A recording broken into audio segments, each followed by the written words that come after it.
Hello and welcome to Plymouth Hoe, famous as the place where Sir Francis Drake finished his game of bowls before sailing out to encounter the Spanish Armada. No such luxury for today's 8 artists who have a strict 4 hours in which to complete their painting of this stunning landscape. So, since time and tide wait for no man, let's get on with the competition. It's a brand new series of Landscape Artist of the Year. Over the coming weeks, we're travelling the length and breadth of Great Britain and pitching our pods at some of the most remarkable, challenging and exhilarating scenes. This is a bit of a gift for you today. Couldn't be better, could it, aren't I? Are you pleased? Yeah, delighted. From breathtaking fairy tale castles to awe-inspiring engineering marvels. The view is spectacular, so I really want to do it justice. Throughout the competition, 48 gifted artists will be challenged to capture these truly glorious vistas in their own unique style. The way you're swinging that brush, I'm going to get out of the way. Yes, right. The artists are competing for a sensational prize, a £10,000 commission to paint a scene in Venice to celebrate the bicentenary of the art critic John Ruskin. But first, they'll encounter strict scrutiny from our 3 judges. Art historian Kate Bryan, independent curator Kathleen Soriano, and award-winning artist Taishan Schierenberg. That is exciting and also scary for us, but hey. Great. I'm glad that you're terrified too. At every location, an extra 50 wildcard artists will be trying their luck to go through to the next stage of the competition, whatever the weather. Seemed pointless using an umbrella, seeing everyone else's blow away. So batten down the hatches and hold on to your hats as we begin the search for the Landscape Artist of the Year.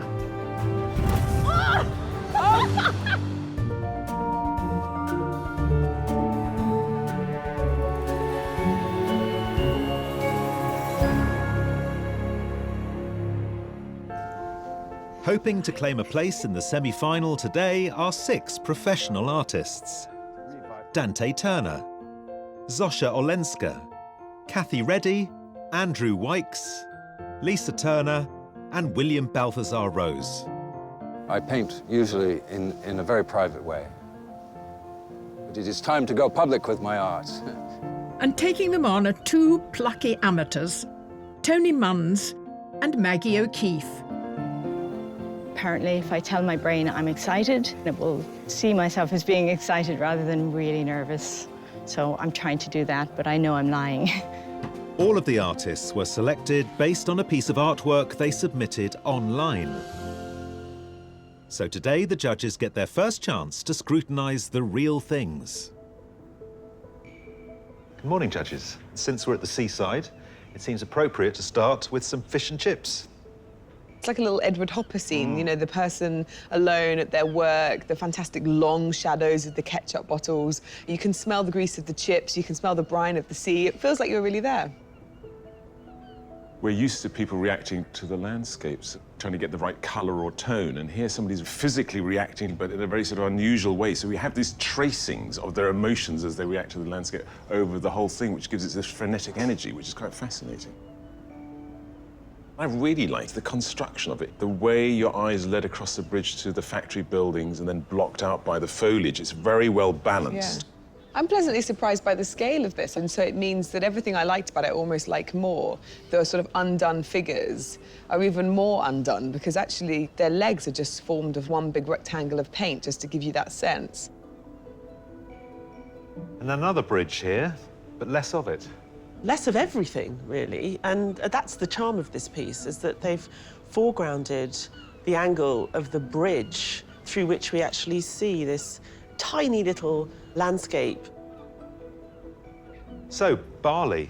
When we think of a landscape, we think you've got to see as far as the eye can see for miles, and actually this person's reminding us that a landscape is also in the micro. You need to sit amongst Bali and be really entranced by all these amazing patterns and geometry that you can find within nature. Is it South America somewhere? It's Lima. Lima. Lima in Peru. Everything's on the off. The road is slightly off. I love the buildings in the background being slightly off and tumbling down and falling into each other. And that gives you a sort of really strong sense of tension, but it's all rooted by these wires that sit across the top and somehow keep everything under control. It's got a really, it buzzes, this painting.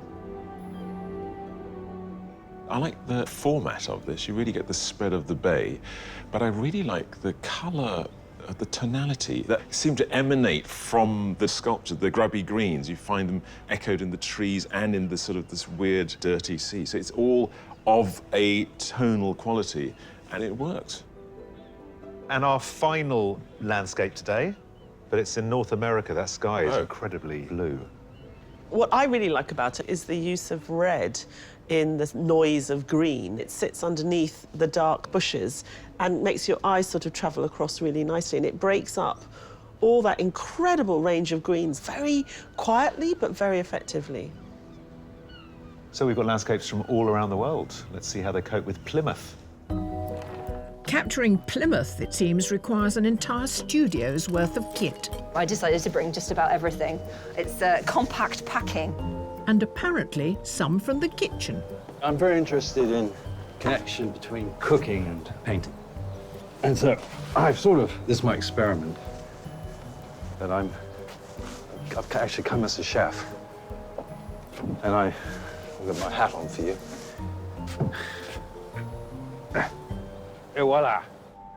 Artists, I hope you have everything you need to create a masterful work of art as your challenge is about to begin. You have 4 hours to complete your painting, and your time starts now.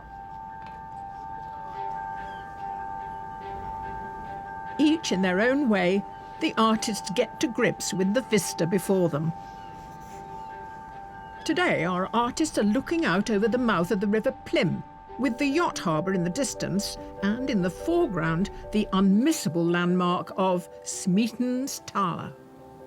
We've got a great view today. We've got a cracking lighthouse in the middle of their scene, this amazing pop of colour that they're going to have to deal with. They've also got the headland, there's the sea, and there's lots of people around. It's Landscape Artist of the Year, so that means we have a very big personality to contend with, and that is, of course, the British weather. So it could start raining, the blue sky could disappear. I think they just need to lock their composition down early. Then if they can do that, they might be able to beat this challenge, because actually it's a pretty tricky one coming to the seaside. But one artist is utterly undaunted by today's challenge. The strategy for today is to start off with a very quick acrylic painting covering all the way over, looking very carefully for tonalities that I see in the view in front of me, and I want to accomplish that in about an hour. Andrew Wykes, a professor of art at Hamline University in Minnesota, loves to paint trees, as demonstrated in his submission, which depicts his local park. To capture today's view, he's decided to go extra wide. That's 3 boards? It's 3 little panels, yeah. Did you know that was going to be how you're going to approach it today? Well, originally I thought maybe I'll do a square, and then when I saw what was in front of me, I realised it really needs to be a very long kind of view, with perhaps the lighthouse in it, but if it is going to go in it, it would be to the far left as some kind of foreground structure. And I see already you haven't been going long. There's paint on your hands, the hat's seen a bit of paint. Are you're going to be quite a grubby painter, right? Definitely. Oh, very messy. We're going to have to hose you down at the end of the day. It's not a technique, it's just me. I'm just messy. I'm just disorganised. Okay, well, the way you're swinging that brush, I'm going to get out of the way. Yes, right. One artist is taking a much more abstract approach. I am doing a mindful drawing. I'll close my eyes and get focused and listen to the sounds and just respond to those sounds with marks. So if there's a bird going like that, I might go like this on the paper. If I draw blind, it always comes out better than trying to make a great drawing. Yeah, I need to just be brave and trust the process. Amateur artist Maggie O'Keefe is a children's play worker who, after attending a mindfulness retreat 5 years ago, rediscovered a love of painting. Her semi-abstract submission was created from memory using mixed media and depicts one of her regular heights in the Yorkshire moors. Maggie, you're really kind of like tuned into the environment that you're in, but not with your eyes. Yes. We think of painting as just a purely visual activity. Yes, so I want to bring in the other senses to be more mindful about what's happening. And I like abstract, so it helps send the painting into the abstract realm. What about our friend the lighthouse? It's out of, I can't see the lighthouse. Okay, you've decided not to see the lighthouse. If it was right in front of me, it would be the main character, I guess. But instead it's we've not. got this fantastic sky. Yeah. Well, it's a lovely start. I really like your process. I think we could all do with a bit of tuning into the sound of this landscape today. So I might try and go and do that myself. Yeah, I recommend it. But it seems not everyone's been seduced by the tranquility of the seaside. It's blue, flat, just like one big feature that you can't really ignore. And yeah, honestly, it's about the worst thing I could think of to paint. I would never have chosen it. Self-taught professional artist Zosha Olenska gave up commercial illustration to pursue a career in fine art. Her submission of Barnes Bridge in London was created to produce a river painting with no river in it. It's a compositional device she's using today. I think it's super clever, actually, that you've avoided that large open expanse and you found a tiny little crevice there. It really does look like a window. It's almost like you've drawn... I was wondering if you've drawn the side of the pod. I have drawn the side of the pod. I like pictures when you kind of have to fill in a little bit more of it themselves. So I think giving you a little bit of sea means that, you know, if you had a day out with the beach, you'll hopefully be thinking about that when you're looking at it. Do you go into the detail towards the end? Usually I do a really detailed pencil drawing to start with, but actually all the details really, like, it's in that harbour behind the lighthouse here. So I guess I think I'll probably leave that till last in terms of ad hoc strategy. I don't know. Well, that's very exciting. You've got no game plan? No game plan. Oh, my goodness, no game plan. That is exciting and also scary for us, but hey. Great. I'm glad that you're terrified too. That's brilliant.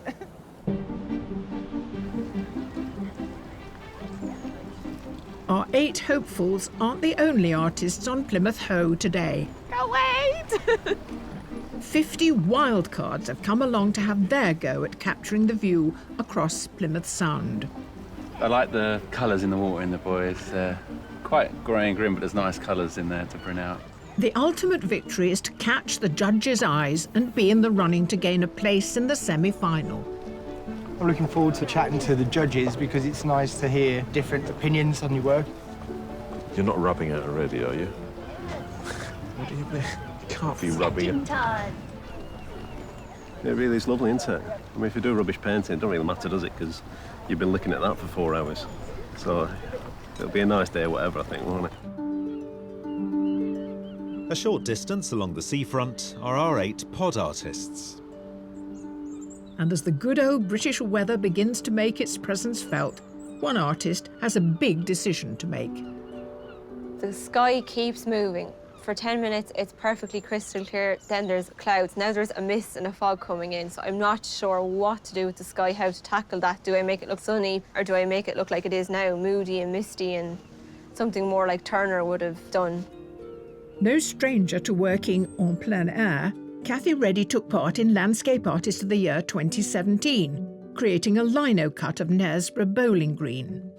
She specialises in prints depicting Irish agriculture, as seen in her submission this year. It was a barley crop at home on the farm, and it was more environmentally friendly. And that particular day that I decided to make a print of it, I was out walking through the field and my father was beginning to harvest it with a combine. So I took a picture on my phone. I came back an hour later and was trying to sketch it before he cut all of it away. I suppose I wanted to commemorate that crop on the farm because I'm always trying to commemorate what the farmer does in the landscape. So, you know, the barley was there, now it's gone 15 minutes later. So as the farmer makes a mark in the landscape, I try to make a mark in the lino to replicate what they're doing. OK, what do you make of this landscape? It's absolutely fabulous. It's a real monumental landscape. You've got this man-made fixture of the lighthouse in contrast with the cliffs. I absolutely love it. It's big, it's bold, there's so much you can do with it. Well, it'll be interesting to see how that develops. Good luck. Thank you very much. With an hour of the challenge already gone, there's no sign of the weather settling. Because the light is constantly changing out there, It takes a lot closer study at the hues and tonalities of things. I was delighted when the clouds came over and it started to rain, and I just thought, yay, something to follow, because that's kind of what those marks are, me following the clouds. The weather's changing so quickly, and by having the pod in, I think it's framed it in a way that at least I'm concentrating on a smaller part of the canvas. So it's less to go wrong, hopefully.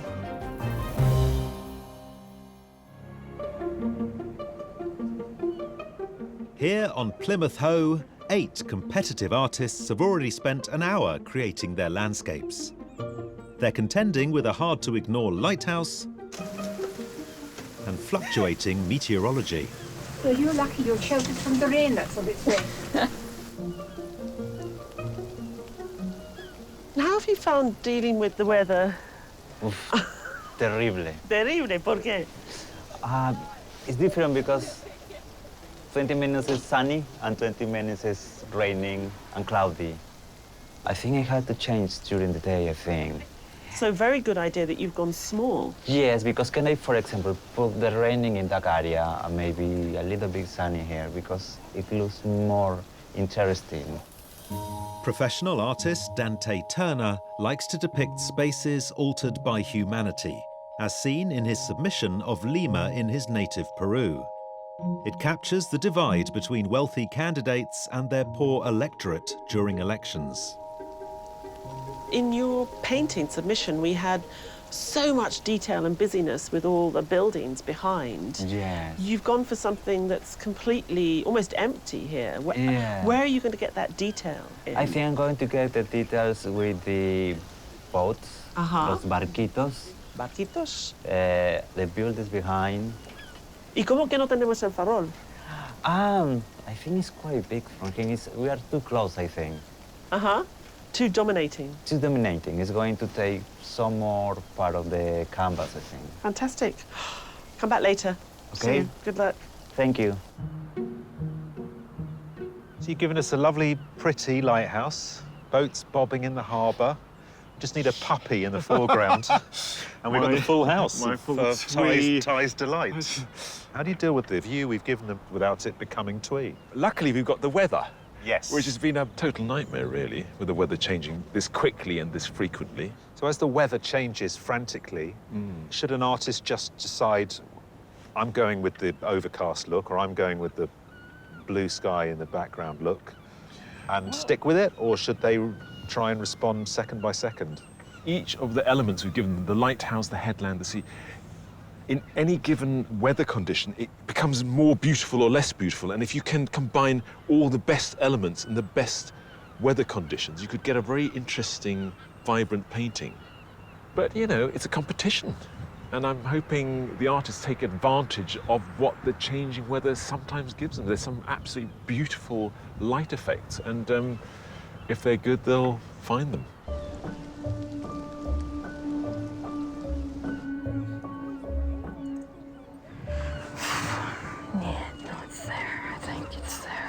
What I don't want to do is just a picture of the obvious, which is the lighthouse. It's not a picture of a lighthouse, it's obviously a picture of a place and a location. So what I've got is the viewpoint slightly higher than ground level that actually embraces everything into a sort of coherent and well-managed picture.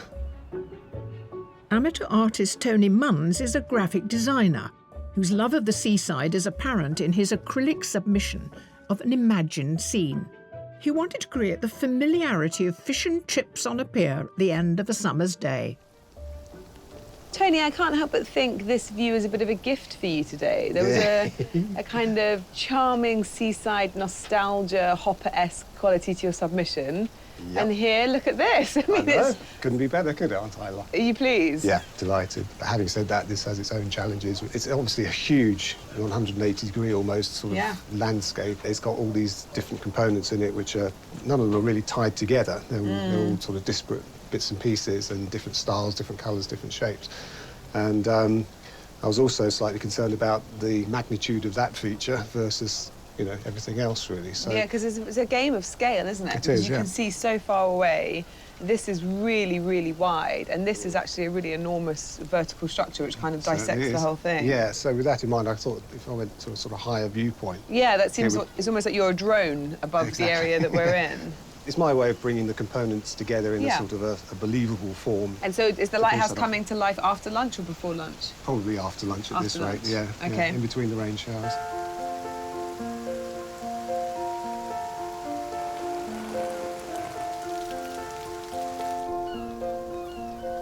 The lighthouse is so huge from where I'm sat, but it seems unkind to not represent it. I really want to get it all in. Originally from Cheshire, art teacher Lisa Turner likes to paint places she visits with her children.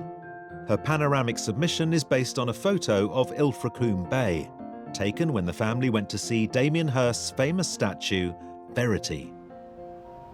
You've just turned the Verity piece that you submitted on its side, haven't you? You've got a tall vertical, but weirdly you've chosen not to embrace that sort of rolling hillside that you had in Ilfracombe.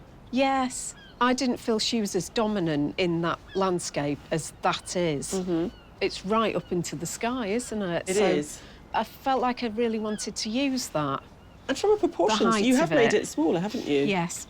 Because I can see with that first band of red, that's sitting above the hilltops there, but you've put it way below to sort of contain it almost. Yeah, I mean, it is dominant, but I didn't want it to be as dominant as that because it would just be sort of, that's a lighthouse. And I wanted a bit more going on. It's always a gamble, but I'm hoping. Gamble in a competition, that's the way. And it's high stakes for another artist who's adopted an unconventional strategy. Have you come from another job? What's with the chef's outfit? Well, I just wanted to crawl into the mind of a chef. Is it a performance art kind of thing going on? I try to resist categorizing myself. I see. Because I feel that, you know, one of the jobs an artist has is to try different things. So I'm trying different things because I think it expands the possibilities. William Balthazar Rose has been a professional artist for more than 30 years, dividing his time between Italy and Somerset. His oil on canvas submission is of Bath Bridge and is a far cry from his usual paintings of cooks. And you brought along some food. Yeah. Were you worried about our catering? You know, I want to play with all of this stuff. It's fun.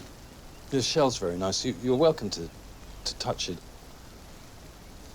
It's for you. Thank you. Hello, hello, hello. Oh, yes, well, we've got to have a better serious conversation now, don't we? Now, look, what? You hung up on me. Blast you.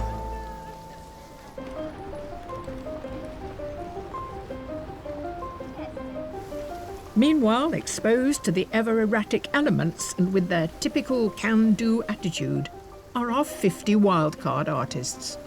Are you used to painting outdoors? I do paint outdoors a fair bit, really. Would you pick a day like today normally, though? Well, I live in Norway and I paint in Norway. This is kind of bog standard. Maybe not so much with the wind, but the rain definitely. Yeah. OK, so you're pretty hardy.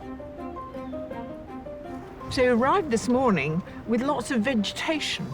What did you bring? Right, so today I've got preserved moss. So this has been treated so that it won't decay, is that right? Yeah, so it won't, all what you need to do, just keep away from water. Right. And keep away from sunlight. What are you going to do if it rains? Well, I think I'm prepared. I've got 5 umbrellas. Probably just as well, because only 5 minutes later, the weather turns yet again. It's a bit frustrating with the weather. Every 5 minutes chucks it down, so it's not making it easy. Oh, that's gothic and moody. Oh, like the day. But you're persevering. You deserve a drink and a warm bath at the end of the day. It's only a bit of rain, isn't it, you know? Oh, I'm having great fun. Something to remember. Woohoo!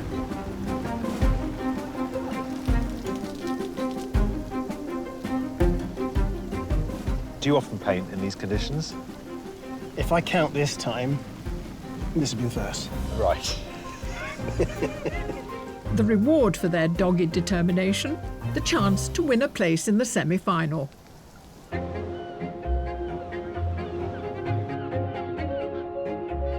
Halfway through the challenge, and some of our artists have reached a crucial stage in their landscape. This is where it can get a bit tricky and sticky to try and figure out now how to pull out the painting from what I've got. I'm trying to get the kind of moody, misty weather here that we're getting at the moment. So trying to get that to come across in a line-up print is quite difficult because it is a medium quite set in stone. I can't put washes of paint or anything. I think the thing that's concerning me is that it just looks really unresolved and like a bit vague. And it should be a bit tighter. Maybe I'll manage to pull it together. It's a bit nail-biting, it's a bit risky, and I think it should be risky. That's what painting is.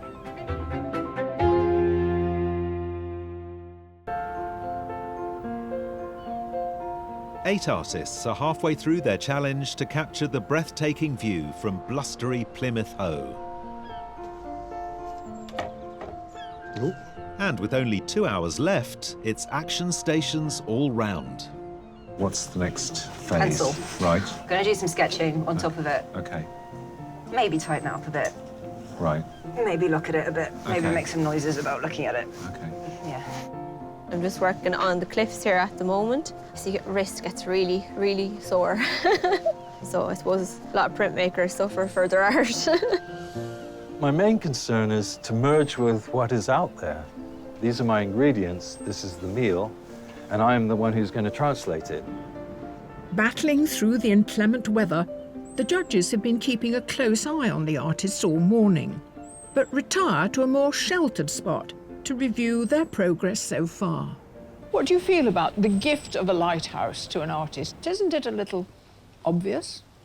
Well, the lighthouse is very obvious, and I think most of them have been very inventive in trying to accommodate it. Now, William Balthazar, I think his painting is almost as showy as he is himself. I think his painting's rather good. So it's a pity it's sort of being obscured by this performance. But the way he puts the paint on has got a certain textural quality that is very reminiscent of his submission, and I think is going somewhere. I disagree. I think there's a lot of sensitivity and sort of poetry in the submission that we're not getting today. I don't know if it's because he's used those quite chalky colours, the blues and the whites. OK. Zosha. I love the fact that it's as if you're looking through a window. I like the fact that it's on the slant. It gives it a little bit of tension. I love the orange she's chosen because, of course, this red and white banding is very obvious, and by changing the tone slightly, it's very delicate but very strong. OK, Kathy. I love a tondo. We haven't had many in the competition ever. This circular format, you have to make very intelligent choices. And, of course, if you're making lino cut, you have to make exceptionally good choices early on. Everyone is dealing with the sky, which is either blue or grey or raining. Anyone with paint can change it at all times. If you're doing lino cut, it's once forever. Yeah, but she's very, very highly skilled with those very dangerous weapons that she has surrounding her. Maggie. What is fascinating to me with Maggie's work is there's something in the line that I know it's authentic. So each line, although it's just layered and you think this is going willy-nilly, there is a real sense of something important going on. My problem is when it comes to something more solid, like the headland, it's suddenly not sitting in space properly. And I hope that she finds a way of anchoring that into a realistic space. Now, Andrew. The work feels a little bit messy at the moment. It hasn't coalesced yet, and maybe that's something that happens towards the end. But it feels like something you like. I love it. He's using the red, so even through the paint, he can still see where the drawing is, but he understands also, of course, that aesthetic looks very beautiful. But there's a vitality to his painting, which I think is fantastic. Are you telling me you like him because he paints like you do? Not quite like me, but like my teacher. While Plymouth's coastline provides a picturesque vista for today's visiting artists, in the summer of 1815 it played host to one particularly notorious visitor. After his defeat at the Battle of Waterloo, Napoleon surrendered on board the Royal Navy's HMS Bellerophon on the 15th of July. After sailing to Plymouth, she lay anchored in the harbour for 2 weeks as the French Emperor's future was decided. It's really hard to imagine that you would have somebody that had been defeated in war, that had caused a lot of death, a lot of grief, and then you bring them to Plymouth, where he parades himself on deck of the ship, and everybody wanted to see him. Amongst the crowd were journalists and artists eager to capture the subject of a lifetime. One of them was the young Plymouth-born painter Charles Locke Eastlake.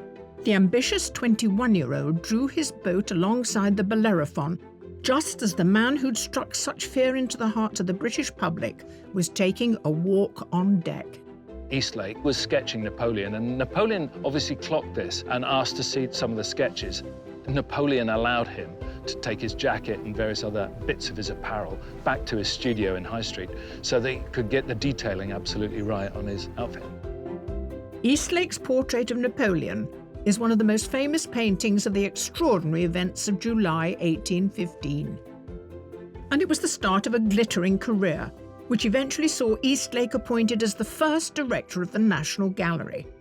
All thanks to a chance meeting with one of the most infamous Frenchmen of all time that took place here in Plymouth Sound.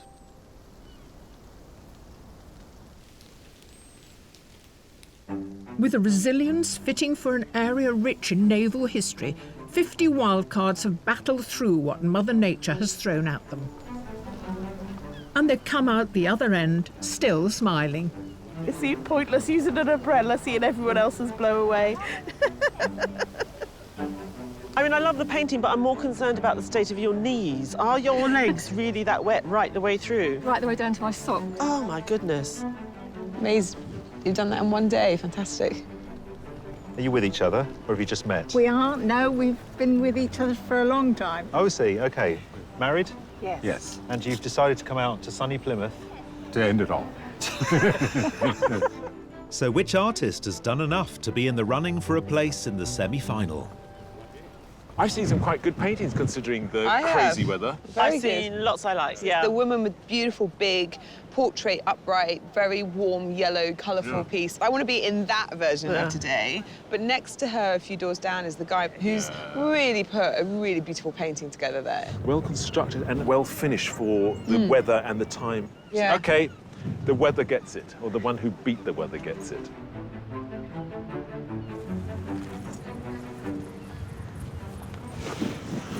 I think you've done a rather good painting. We think you've done a rather good painting today. Blimey. And congratulations, Oh, you're my on. good night. Well,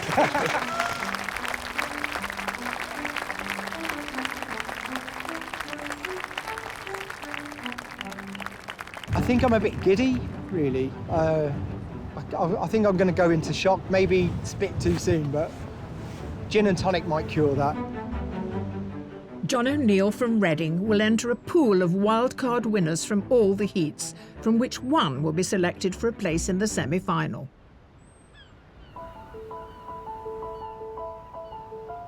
Further up the Hoe, our 8 artists are into their final hour.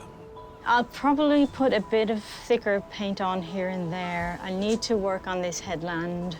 I'm feeling quite panicky, just a little panicky, because I know that I'm not going to pull off something that is going to be great, you know, but hopefully it's going to work. I carved most of the fine details, so I'm happy enough. But yeah, I don't know how my little line of cut stands up to all these fabulous paintings. Oh God, I'm still worried it's really twee. I've put some more drab colours on it since I had a bit of a panic, and hopefully that will tone it down a little bit. Hand of the gods.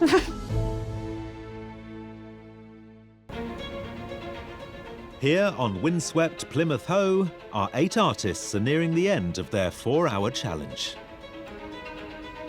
Artist, you have 5 minutes left.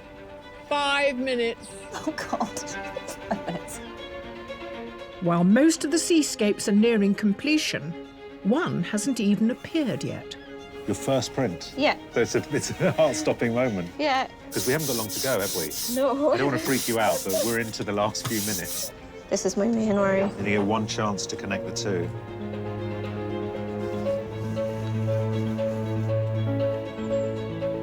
One, two. Wow.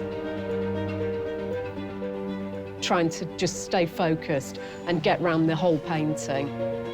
We need to get some detail here and there without overdoing it. I think, oh, I've got to do that, got to do that, got to do it here, there, and everywhere. To really make it work, I would probably need another 2 hours. Artists, you have 1 minute left. Uno minuto. Oh my God. That's still enough time to ruin it, you know? Stop the clock, somebody. Artists, your time is up. Put down your work and stand away from your easel.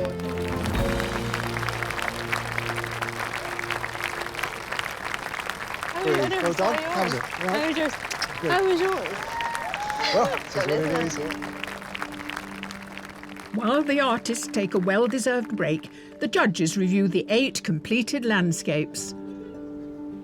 I think William Balthasar clearly knows what he's doing. The way he's given the lighthouse a rounded form by really subtle variations in the colour. I like the way he puts on the paint very dryly, very thickly, which makes it very painterly. And the sky, there's some marks in there where you just wonder what's going on, and it sort of jumps forward. Joshua's given us a fantastically colourful snapshot of today. The way in which he's used this device, which is modelled on the pod, really gives us a thrust into that focal point over there, but still so much energy and dynamism in that sky. What I particularly like is Tony's use of this elevated position. We're almost floating above as we look across the bay. I find his painting technique a bit sort of underdeveloped in the landscape, but I can see he was getting close to that sort of strange, nostalgic feeling he had in Submission. We've got this fantastic tondo. I love the off-kilter lighthouse. It feels very exact, and at the same time that a lot of it's drawn from her imagination somehow. And the fact that everything's flipped, it makes me sort of spend more time trying to renegotiate the landscape that I've been looking at outside. Andrew's choice of this very thin composition works very well. We get the immensity of the day without being overwhelmed by huge expanses of sky and sea. One of the things I find a bit distracting is that he tidied it up, and he's tidied, and then it just looks like he's shoved loads of stuff in the cupboard. That doesn't look properly tidied to me. It's not quite resolved. I think Lisa was wrong in choosing this small size of a canvas. She needed more space that way. I think the verticality could have worked better if Lisa left some of the background undone. I think Dante needed to tighten up rather than loosen up. What I really liked about his submission was that tightness of focus. And here it's a little bit too wishy-washy for me. Maggie left out the lighthouse, so we're seeing a slightly different take from all the others who are pretty lighthouse-centric. But that headland, I don't find, is sitting in that space. And I wondered whether maybe if she had brought in the lighthouse, it would have been a way of anchoring us in the foreground and giving us that space. The judges must now whittle the 8 artists down to 3. I mean, this looks really strong, despite the fact that it's so different. It's looking really strong.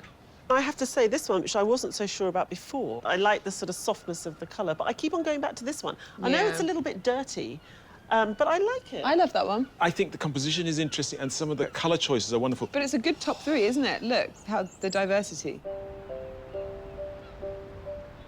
Artists, thank you for joining us today. You've all been magnificent. But unfortunately, only 3 of you can make it onto the judges' shortlist. The first artist the judges have selected is Zosha Olenska.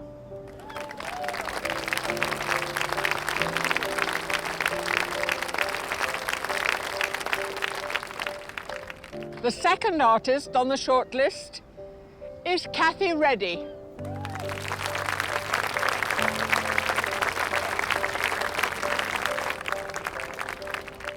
The third artist is Andrew Wykes.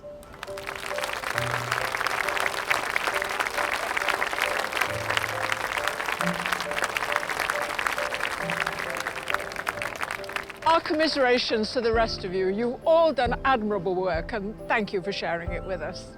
Thank you. Oh, thank you. Thank you very much. Well done. Thank you. Thank you. Nice to meet you. Nice to meet you. I feel a little bit sad to not be carrying on the journey. It's very exciting to be here, but overall I'm very pleased. It was a wonderful day. I'm very happy with how it went for me. There can only be one winner to go through to the semi-final, so the judges take into consideration the submitted artwork to help them decide. Well, judges, we've had wind and we've had rain, and we have very different impressions of what it's been like to be here today. We gave them a pretty confronting view. The lighthouse is not to be messed with. I mean, it's very vertical, it's very stripy, and yet we've got 3 very different interpretations. I think it's really exciting to see that. But 3 consistent artists. They've brought what we picked them for and kept that language going. It's quite extraordinary because it was a difficult view to tackle, and they've done it all in their own inimitable ways. So let's talk about each artist one by one. How about Zosha's work today? What Zosha does really, really effectively is use a device like a window for us to look through. In her submission, it's the frame of the bridge, but here in the work that she did today, it's the side of the pod. It's very effective. She obviously spent a lot of time on her submission. We see lots of detail, lots of painstaking window panes. She didn't have the time to do that today, but she gave us the same sort of effect of really throwing the eye into the distance of scale. And it's impressive to see that she can do it in a slightly different way. Kathy's given us another elegant lino cut. I'm impressed. Kathy's close-up barley heads. I just didn't know how she was going to move from that close-up to this space and the monumental lighthouse. And she's given us something that is inventive, and it all sits very beautifully together, and it's very punchy. You know, considering she's up against paintings with thick paint on them or colour on them, it really stands its ground. Yeah, I mean, you have to be brave to come and make prints on landscape artists, especially on a day like today with this weather. And I think Kathy was doubly brave because she didn't use colour. And this really strong monochromatic work really stands up against the others. Andrew knows what he's doing. Andrew is very clever, I think, to take that bottom section of the lighthouse and plonk it in that left-hand side and sort of allow it to weight down the entire composition. This is a very exaggerated panorama. He kept enough of the lighthouse in that we understood what it was, and he allowed that colour to inform the headland in the background. And he did that really effectively in his submission. But I think he has a really sensitive understanding of colour. Well, we've had a great day by the lighthouse, but this is the calm before the storm, because you judges now need to train your beam on just one of these artists. Very good. I'm here all week.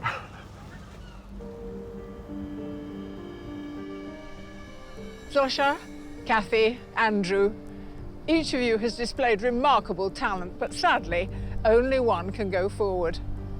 The judges have made their decision, and the artist they have chosen is...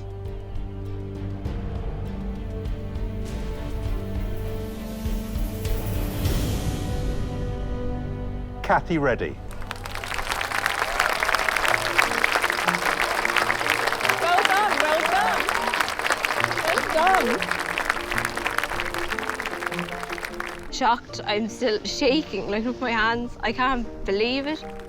All those paintings were amazing, such beautiful works of art, but my little lino cut was able to win. I'm shocked. I was really impressed by what Kathy pulled off today. You see in the decisions she's made that she's done this for quite a while now. She's moved away from the traditional printmaking lino cut languages that I've seen so often before. And she's really developing her own language and her own equivalents. You know, to make a tree, a lighthouse, a bay, and translate it into black and white in a way that hasn't been done before, that's quite an achievement. And I'm really looking forward to see how she reacts to what we give her next time. It feels amazing. Happy to have a print win for once and not a painting.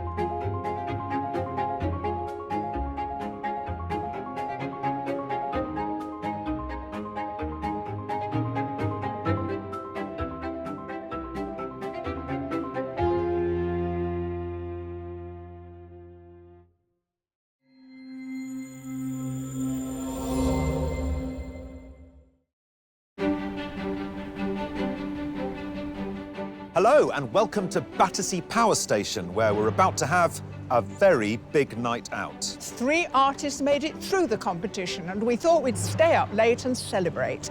So how will they rise to the challenge of painting a night scene? Will it be an all-night art party or a dark night of the soul? A moonlight sonata or a hard day's night? Oh, we'll be working like a dog. It's the final of Landscape Artist of the Year. Throughout the series, we've presented 48 talented and competitive artists with a range of breathtaking and inspiring views. I think the view is incredible. When we arrived, I actually shed a tear of joy. We've challenged them to create landscape masterpieces, each in their own individual style. From a blast of the unorthodox... This is biro sprayed with deodorant. ...to a slice of the unexpected. I'm pretending I'm a child with poster paints. OK, splash it on. And throughout it all, 3 artists have excelled. Patsy Moore. Fujiko Rose. Sue England. Just amazement to get through to the final. It's fantastic. It's definitely a big validation, a wonderful booster of confidence. This is crazy. No way did I think I would get through to the final. Now it's time for the ultimate artistic showdown. I've never seen such a difficult final. Just thought you'd like to know that. Thanks. Thank you, everybody. I'm a very messy painter. Oh, no, well, I mean, look at your hands. You look like a Smurf. Timing-wise, do you feel that you're on plan, on target? No. No? OK. The sensational prize within our finalists' grasp is a £10,000 commission for the Royal Institute of British Architects to capture the Gothic glory of Venice, in honour of the esteemed Victorian artist and critic, John Ruskin.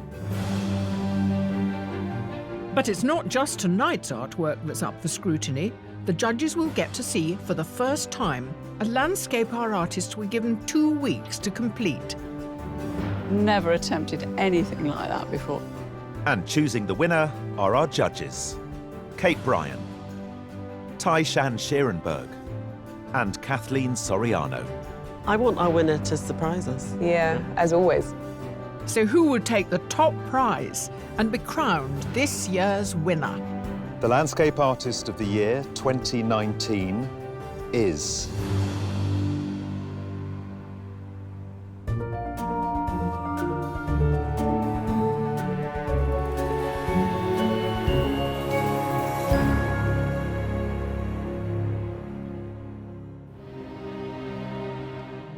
As the sun sets over London, tonight our artists face their final challenge. Their view is of Battersea Power Station, which, having lain derelict for decades, is now undergoing a major reconstruction.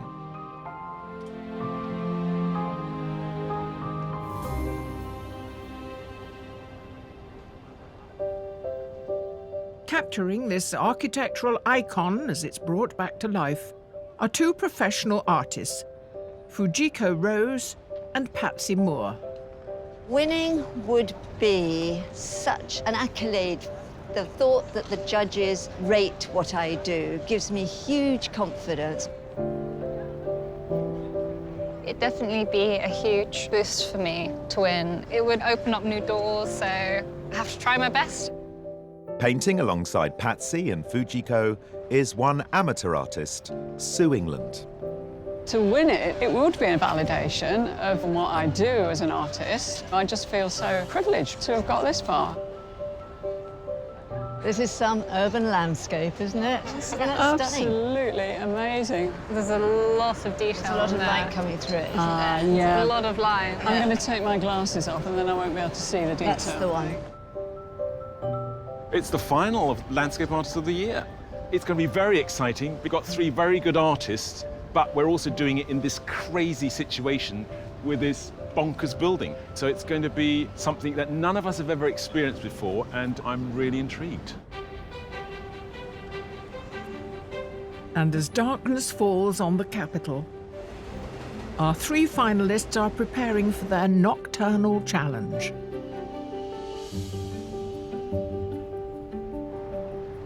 It's mostly black and white I need here, isn't it? My view is changing by the second. I loved it half an hour ago. But yes, it's fascinating, and it will keep changing as the night goes on, I'm sure. I've not drawn a nighttime landscape, so I'm sure there's going to be complications with that. I don't know what those complications will be, but I will know shortly.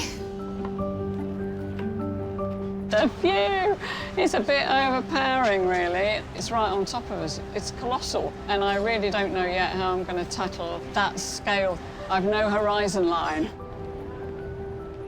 While the artists may be full of trepidation, the judges already have something to celebrate. Hi guys, I'm back. With a bonus. You brought somebody with you. Yeah, I thought we needed an extra judge. Bonus baby. She's just gorgeous. Gina's already picked her favourite. Oh, excellent. Well, we can all go home now. So how's she going to express her interest? We'll work that out later. Okay. Artists, I hope you're not afraid of the dark and that you've been eating your carrots, because your nighttime challenge is about to begin. You have 4 hours to complete the last landscape of the competition. Good luck to each of you, and your time starts now.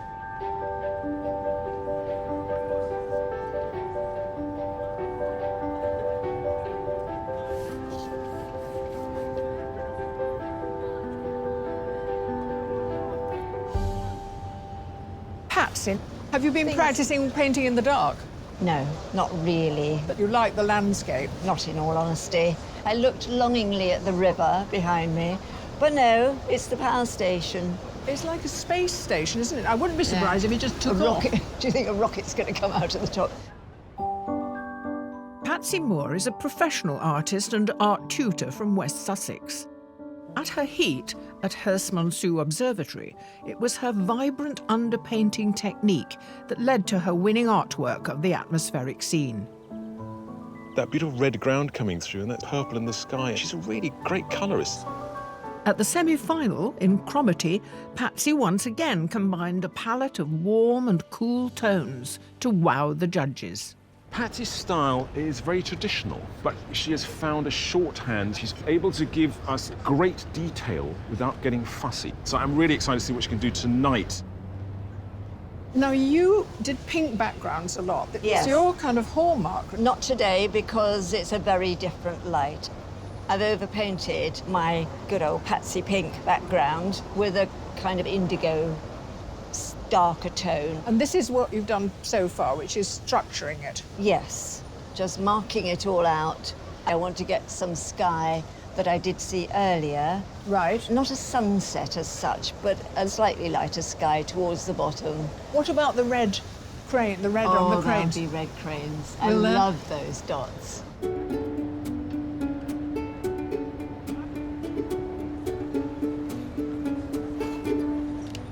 I've gone portrait. I find portraits easier to do in a shorter period of time just because I can get detail in and I can get a sense of the place. If I was doing landscape, I think I'd have to include too much and there'd be too much to do, so I've gone portrait with this. It was professional artist and wallpaper designer Fujiko Rose's ability to edit her view which first impressed the judges.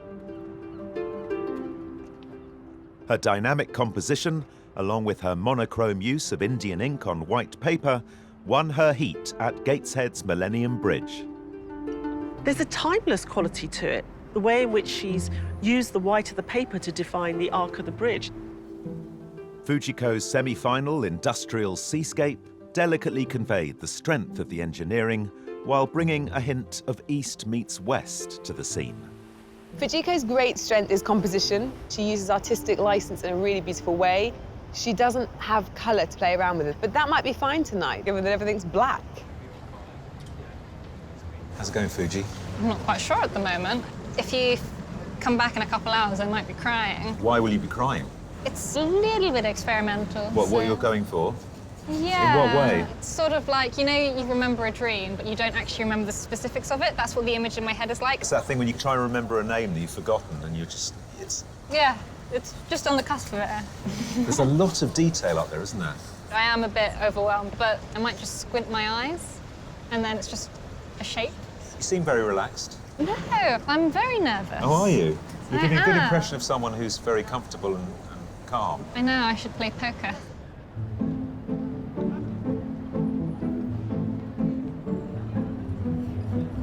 I started by slapping some paint on because I'm just trying to get out the basic shapes and to get the proportions roughly right, which is very difficult because we're looking up at it.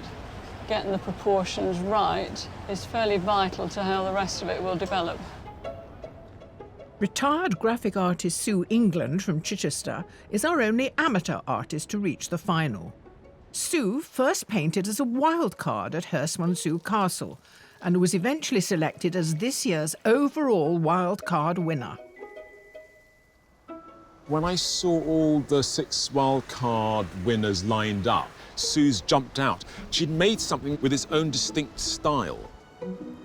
At the semi-final, Sue's depiction of the oil rigs saw her triumph once more, thanks to her signature semi-abstract style. Sue's essentially a colourist, but it's quite a monochrome palette tonight. And what Sue loves more than anything is that sort of fluidity of the colour across the page. I'm just curious as to how she's going to find that.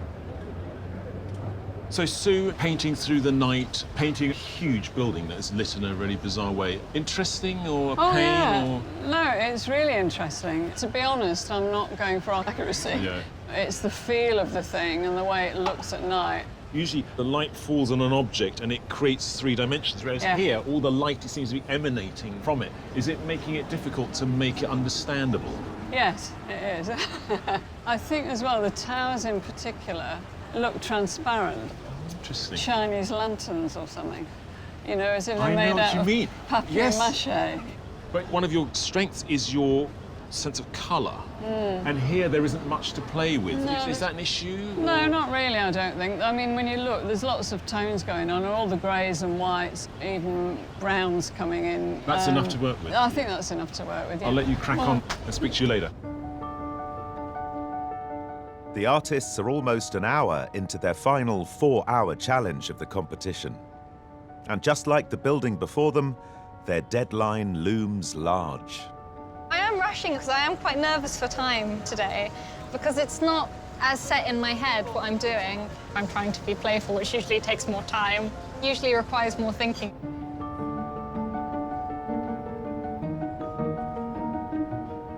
I will struggle with the time, as always. I'm not the speediest painter in the world. So it's just trying to make the decisions quite quickly and get on with it.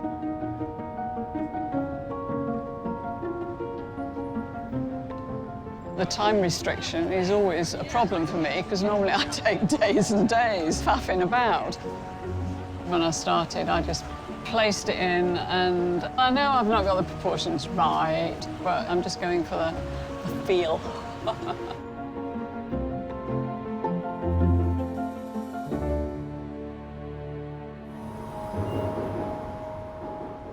This evening at Battersea Power Station, our 3 finalists are approaching the 2nd hour of their 4-hour challenge, and the view's proving problematic. I'm struggling a bit. I haven't got the monumental feel of it because the proportions are wrong. I need another foot on my canvas to do that. At the moment, it doesn't super excite me, so I need to find a way to make it more exciting. Still working that bit out. I find all of it difficult. It's such a network of lights and different tones and angles. It's everything.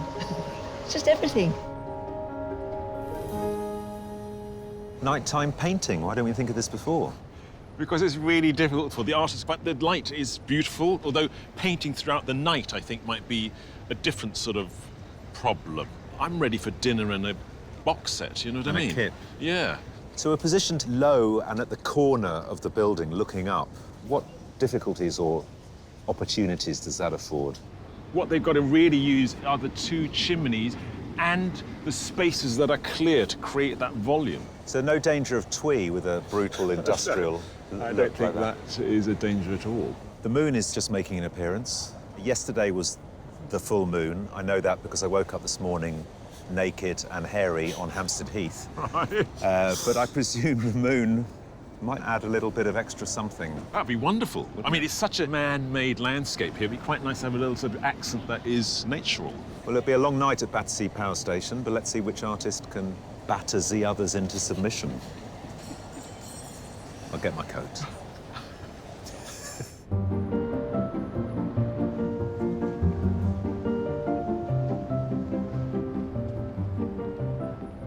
So you always get a lot of paint down, which is fantastic. Did you know straight away that you were going to try and tackle not just the verticality of the power station, but also the water in front of it? Yeah, well, I like water. So it's nice that it's got the reflections in it, even though I've got the reflections in the wrong place. Did you find it a bit of a struggle to sort of manage something which was so big and also had so many different angles? It's all over the place, isn't it? It is. There's too much going on, really. And also, I didn't get the proportions right. Once you've got it laid out, you've just got to go with it, really. Yeah. But of course, what's important is that we're always judging this on the actual painting itself, and we're not looking for a very sort of, you know, architectural drawing. I'm quite struck by your hands. You are definitely the muckiest painter we have this evening. What's going on? I know. I do make an awful mess. Nobody will shake hands with me now, and hopefully somebody's got some baby wipes. Have you got some baby wipes? I've got baby wipes. I've got loads of baby wipes. I got you covered. OK, cool. Working with her signature medium of masking fluid and black ink, Fujiko's composition is coming together. You've gone for exactly what you see in front. How are you going to give us a sense of night? The whole thing should be very dark. It's a very rough sketch, but it's just a sense of light and dark, but I want it to be quite dark. OK. This almost looks like a little Whistler sketch, which is very appropriate given where we are. Are you a fan of nighttime painting? I've not tried drawing a nighttime scene before, but I like a lot of artwork that's set at night. And timing-wise, do you feel that you're on plan, on target? No. No? OK, so I better get out of your way. Just, I spent too long sketching. OK. So. Well, it's a fantastic start. Really, really marvellous.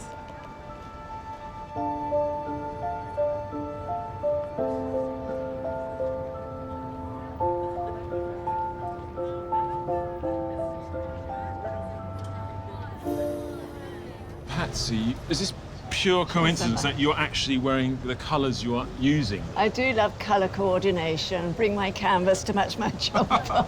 I'm looking at this, and it's very big, and it fills your vision. Yes. And you've been able to create a bit of distance. Because it's big and it's powerful, I want to get it all in a short space, but also in a short space of time. Yeah. You would expect the towers to go vertically.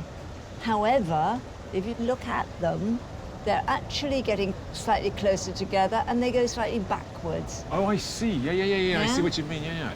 This drawing with white has created a sort of weird effect. Everything's back to front, rather like an old film negative. Yeah. I love that. It does give it a sort of ghostly negative. Should I leave it like that? Afraid you... No, crack on. The celebrated monolith of industrial architecture that the artists are painting tonight was first conceived in 1927. Due to London's rising population and an increased demand for electricity, plans were drawn up for a super power station, and access to a transport infrastructure was vital.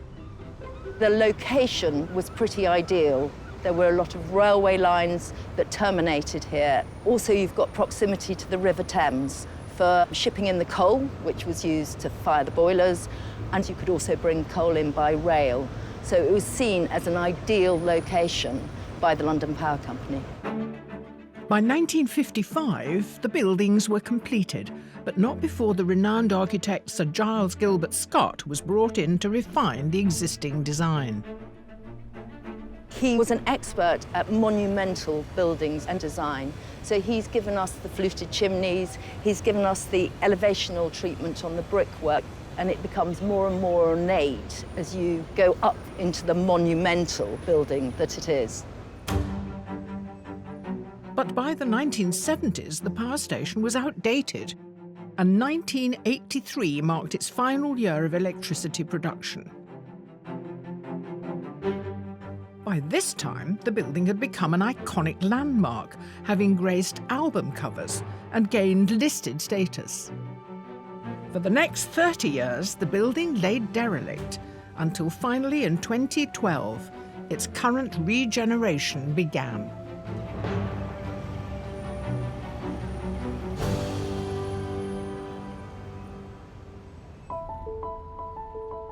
Capturing the power station as it undergoes its transformation are our 3 finalists, and they're almost halfway through their late-night challenge. I'm okay energy-wise, just quite hyped up. It's adrenaline, I guess. My nervousness is also keeping me going.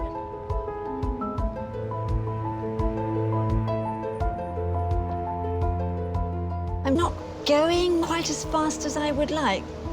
It's always a race against time for me, and I think at the end I'm going to feel absolutely banjaxed.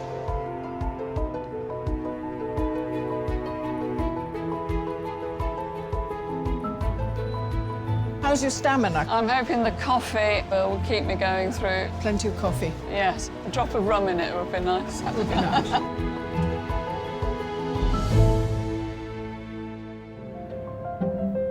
Tonight at Battersea Power Station, Patsy, Fujiko and Sue are nearing the halfway stage of their last challenge of the competition, battling to win a £10,000 commission and the prestigious title of Landscape Artist of the Year.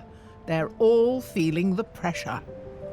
I haven't got to the point of ruining it yet. I've still got such a lot to do.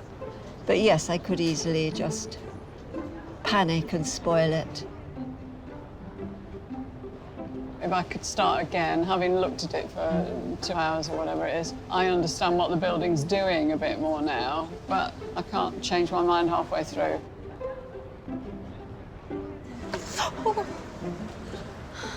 It was quite miraculous. The ink didn't go on the paper even though I dropped the brush.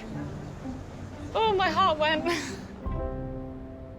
We're halfway into the final, and how are they doing? Let's start, first of all, with Sue. I think Sue's got a really good composition. I love the fact that she's got right in there. I slightly worry that the colour, in the way it's applied, it feels a little bit slabby. It does look like there's really good bones there, but it's looking a bit flat, isn't it? But I'm hoping the second half of our evening, she'll really be able to lighten it up. She did start by putting on huge slabs of colour. It was industrial. But also very organic. We get the presence of the building without the 2 chimneys being delineated. OK, now Patsy. How do you think Patsy's doing?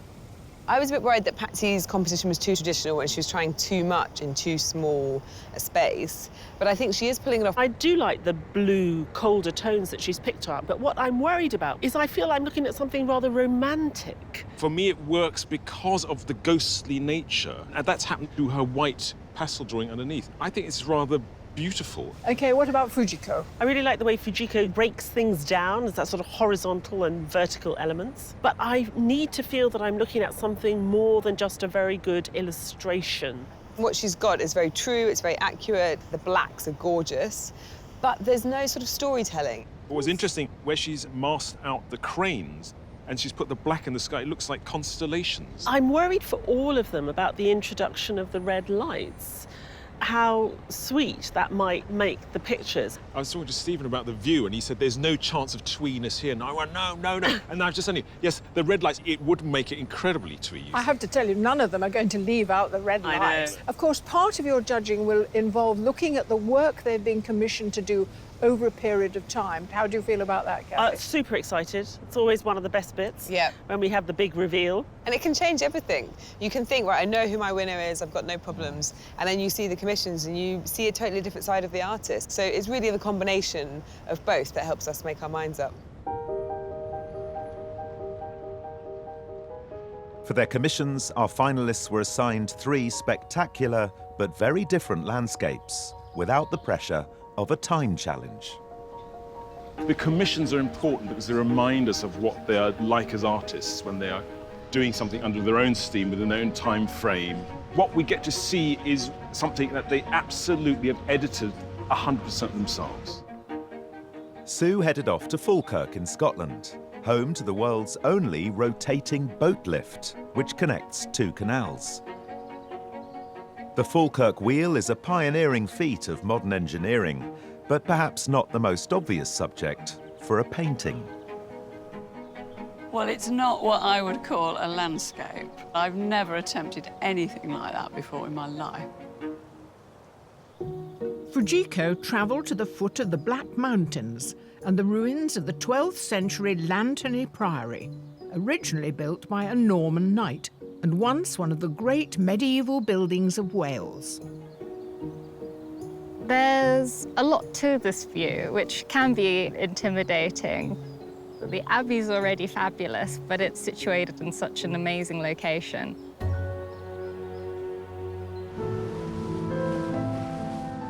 Patsy visited the remote island of Skellig Michael off the southwest coast of Ireland, where the remains of an early Christian monastery perch high above the sea.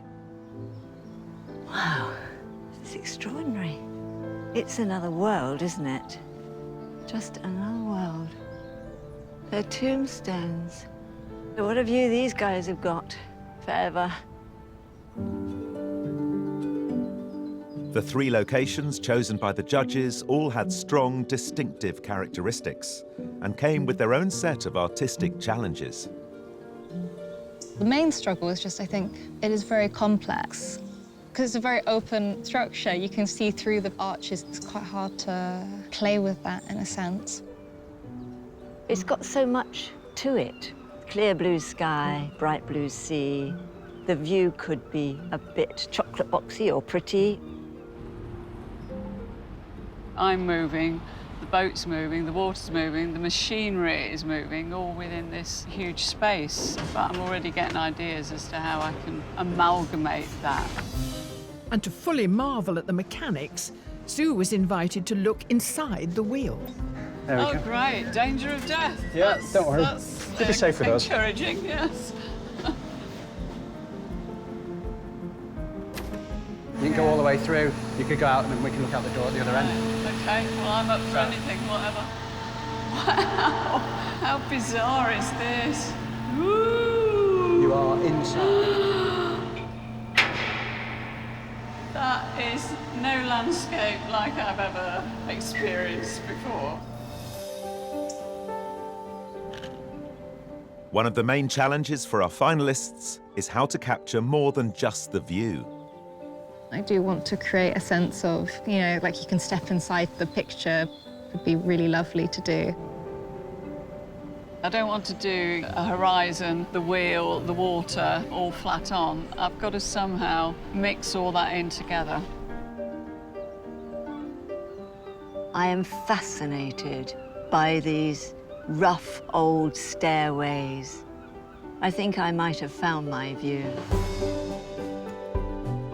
The artists returned home with 2 weeks to complete their paintings.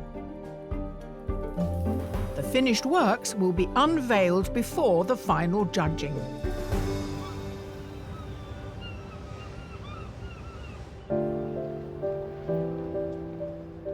But tonight, the 3 artists have just 4 hours to create their final artworks. And painting at night is presenting a whole new set of artistic dilemmas. Fujiko, you've got a very strong sense of the structure of the building already. How are you going to deal with these accents of light around, the red lights and the cranes of white sort of... The paper colour is going to be the white. In a way, because it's nighttime, the light's so much more obvious and it just becomes like another shape in a way. The sky's not done yet. I think it's going to be a bit darker. I'm not quite sure. Yeah, because it's quite a dark sky. But it's not pitch black out there. There is light in there. So are you enjoying it? I really loved just before I started drawing, but I'm sketching the ideas out. Okay. And I like the last maybe 30 minutes of the drawing. I'm in the middle phase where I'm putting the ink down, and usually that's the scary phase for me where I'm like, oh, I don't like that. I'm going to have to change that later. So it sounds like the process, most of it is painful. It's tense. I enjoy it, but it's tense.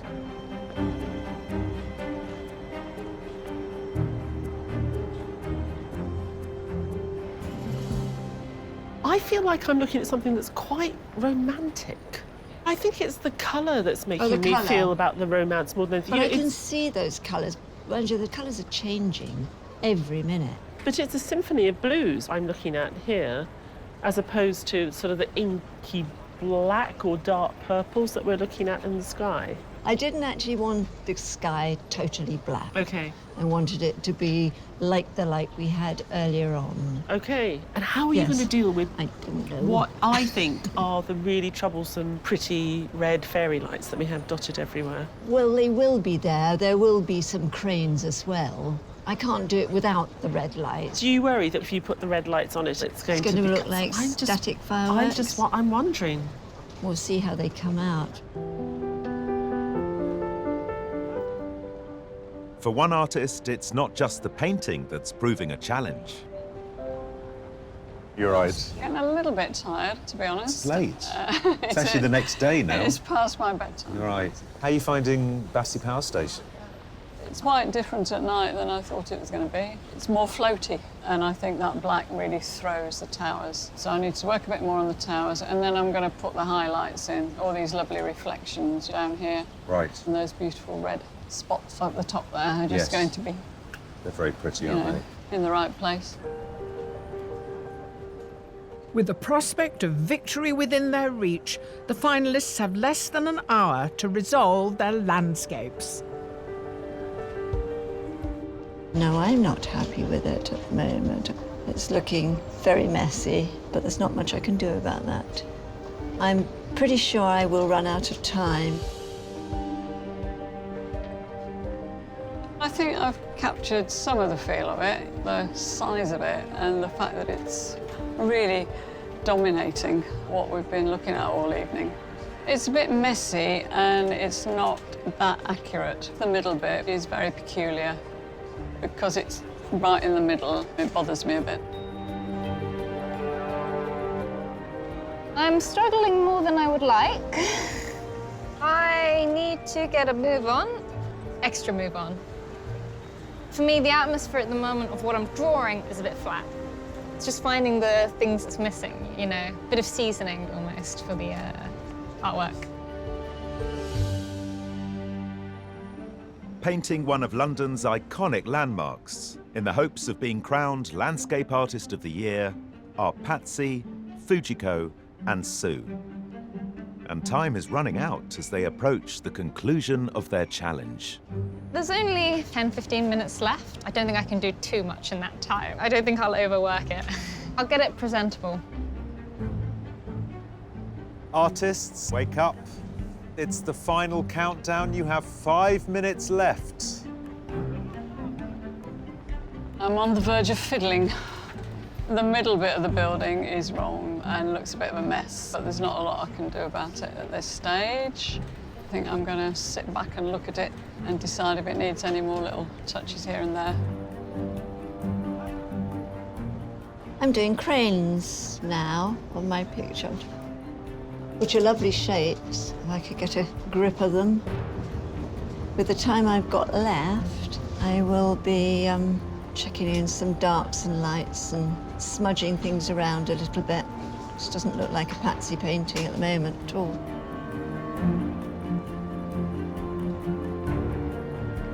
Artists, you have 1 minute left.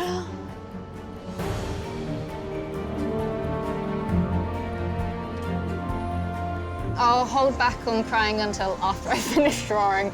I can't afford the time right now.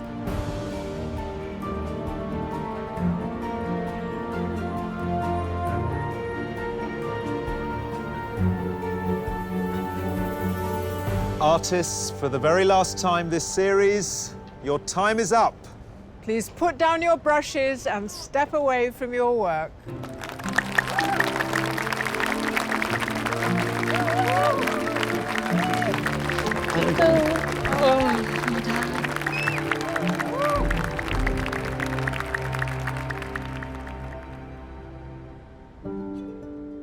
While our artists can finally relax... So what did you find the hardest thing about this evening? Standing up. The judges review this evening's works of art and also get their first look at the commissions. Oh, wow. Blimey. Oh, cool. That is so much spread. Oh, such different takes. It just changes everything, doesn't it? Always. OK, so taking them one by one, Fujiko, that is quite an outstanding commission. I'm quite happy with my commission piece.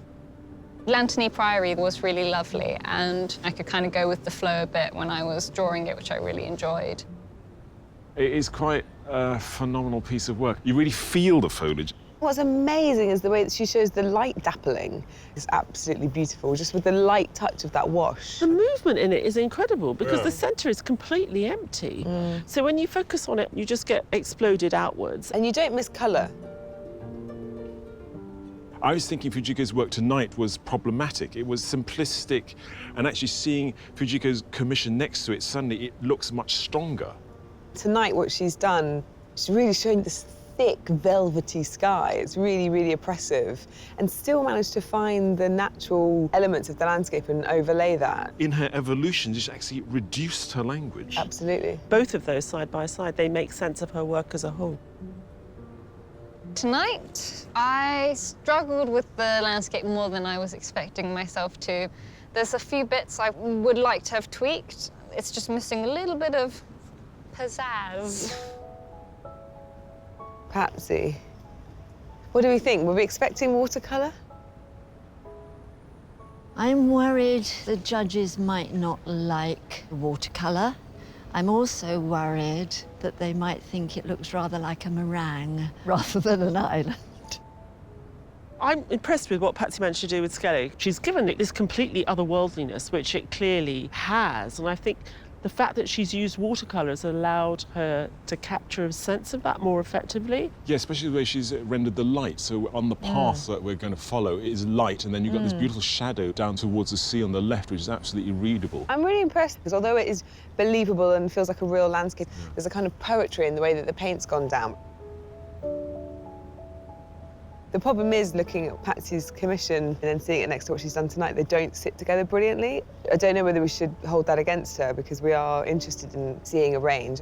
When you look at the work today, that sort of lyricism and poetry has become slightly too heavy-handed. She became sort of weighted down with the romance of it. I thought the accents of the white lights tonight might give the artist something to work with. In Patsy's case, it's reduced the impact that this building actually has. And I think what's really great about what she's done this evening is that colour palette. It is really beautiful. She was the only person to identify this diesel blue at the end of the day and allow that to come into the night. I think it makes her sky more believable. I could have done so much better with the picture I've just painted. With a bit longer, I'm not happy with what I've done, really. Shall we talk about Sue? This is like a Barbara Hepworth piece of modernism. The commission was daunting, trying to combine landscape with this metal monstrosity in the middle of the landscape. But I did enjoy, in the end, trying to find a way around that. You've got an artist who's identified a distinct element that somehow captures the whole thing. I love that. I love the colour palette. It's like a beautiful, summery, blue sky day, but there's nothing pretty about it at all. I mean, the way that those trees are melting into the fields is so cool. It feels like sort of English futurism. There's a real sense of a certain time in English history. It's very well balanced, and I think that's because of the colours and the tonalities she's using. Her power station is emanating energy, and it's the only one that does it in the way that I see it happening tonight. I think it's a very well-constructed painting. I really love the way that Sue handled the shadows this evening. You really get a sense of not just the building, but the effect that the building has on the space around it. So the night sky, the cranes, the greenery, the water. I was really worried about Sue's blockiness earlier on today. But actually, it's got a really strong sense of how it felt tonight. It does sort of loom over you. I'm never happy with most things I produce. I didn't resolve the middle section, but I think I captured something of the feel. I'm really thrown by these commissions in a really big way. I thought I knew where I was headed, and I might have gone completely the opposite direction after seeing these. Yeah, I completely agree. Well, there's nothing like it being the middle of the night to sharpen your judgment. And there we have monochrome, watercolour, 3 oils. Does that confuse any judging? It's always the commissions that change everything. The commission makes sense of what we've seen in the heat. It's not as if it's like Not as if it's just judged on the commission. It can tip something somewhere else. So you've changed your judgment? I have personally changed And who Ty, I thought have would you? win. Well, I was in a position just now where I had a winner for tonight's work, and I found somebody's commission was streets ahead of the others, and it's not the same person, so I'm a bit sort of confused. And having said that, I think all 3 finalists this evening were masters of what they did. Yeah. We definitely chose people who were good. Have you come to a decision? Yeah. Yeah. And very excited in it too.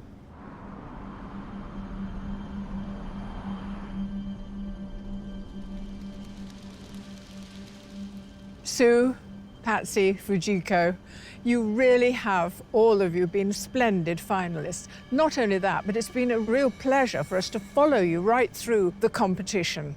Now, tonight's prize is a £10,000 commission from the Royal Institute of British Architects to create a landscape vista of a city which has been inspiring artists for centuries. You will go to Venice.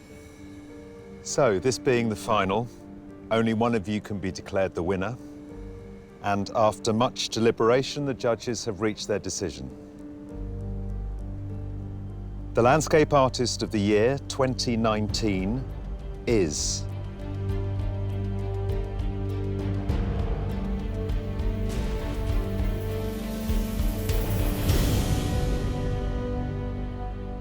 Fujiko Rose.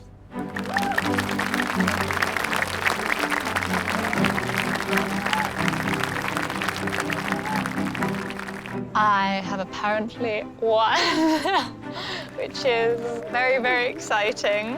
It's a bit of a birthday present for me since my birthday's in 3 days. I'd say best birthday, isn't it? There we go. It is definitely really big for me in the sense of self-confidence. So it's great that the judges reacted to it well, and wow, it's one of the best things you can really ask for, isn't it, with being an artist? Yeah, enjoyed it. The whole thing's been a positive for me. Plus, it's helped my painting, so I shall take that away with me, yeah. I think Fujiko's work is fantastic. She's very talented, and I'm in awe of what she does. Thank you.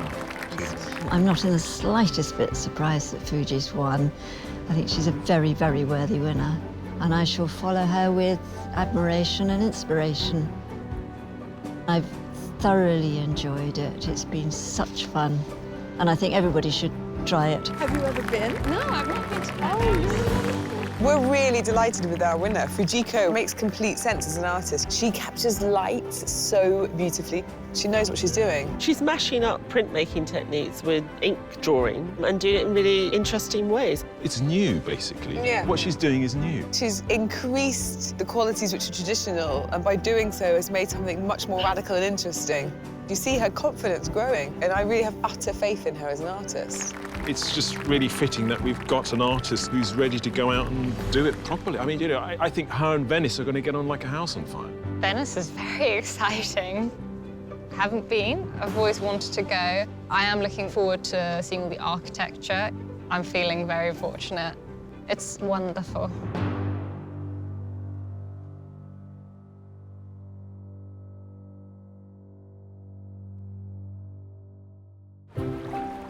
Next time, Fujiko travels to the romantic city of Venice I like this way of traveling. It feels quite glamorous. to create her prize commission. I really want it to be a balance of the past, the present, and the future of Venice. Try and inject all those things in. Before its grand unveiling at the Royal Institute of British Architects. Here we go. Yes.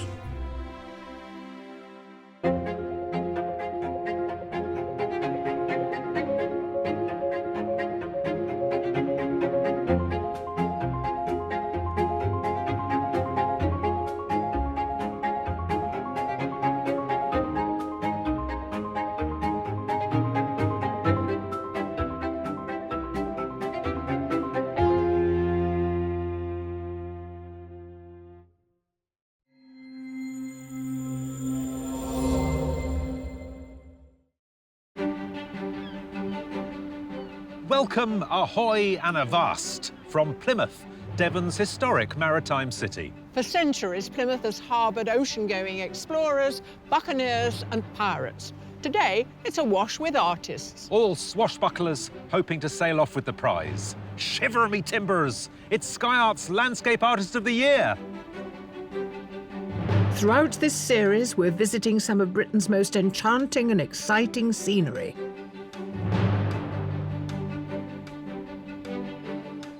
I love that it's a seascape. I'm always drawn to the sea for some reason. I get seasick, so it doesn't make any sense. 48 talented artists are charged with capturing these sensational views as they strive for creative glory. Competing today are 3 amateur artists: James Murch, Stephen Rigby, and Emma Lord. Well, if I wasn't here, I'd be doing my day job. I'm a secondary school teacher, I teach art, so I'd be teaching Year 8 in the next half an hour. I'm feeling pretty nervous, if I'm honest. Joining them are 5 professionals: Pavel Isapov, Lisa Takahashi, Paula Mitchell, Mike Skinner, and Tony Parsons. I haven't had any sleep at all. I went to bed and I stared at the ceiling, and then I got up again. I'm buzzing. I've got lots of caffeine in me, and that should see me through. The artists are all competing for a £10,000 commission to paint a Venetian vista in honour of the eminent Victorian art critic John Ruskin. To be in with a chance of taking the top prize, our artists must impress our 3 exacting judges: Kathleen Soriano, Kate Bryan, and Tai-Shan Schierenberg. It's good to have a time limit, really, because I think I'm starting to get fiddly. Oh, you've got the smallest brush out now, have you? Yeah. Yeah, that's always a bad Yes, time. that is I a know, bad it's time. time to step I away. know. Also hoping to impress the judges at every heat are a further 50 artists, our wildcards. I never work on canvas. It's always metal. It's either bike tanks or motorbike tanks. One of them will definitely win the competition, and the other one won't. Ow! That's awful. Well, so the choice is yours. Don't make the wrong decision. Yeah, brilliant.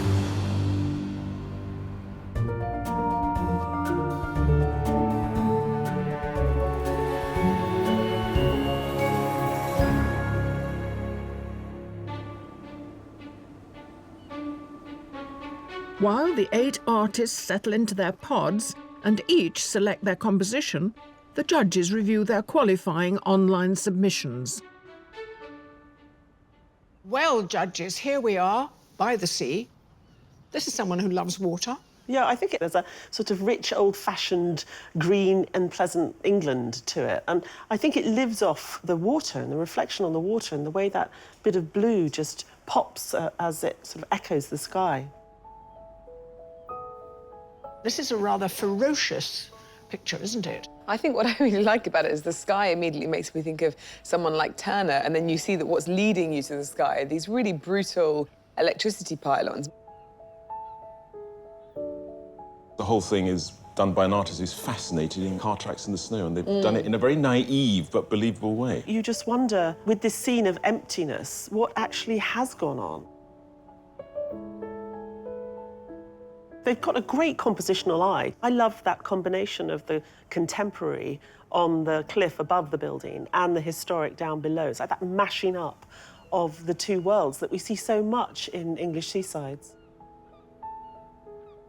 They've retained a kind of strong sense of understanding composition, of colour. I love the way with lino cuts where you often get a bit of the ink falling out of the frame of the canvas, and you can see those lovely sort of bands of orange on the far right-hand side. I think one of the things I like about it is that the seagull gets better treatment than the people.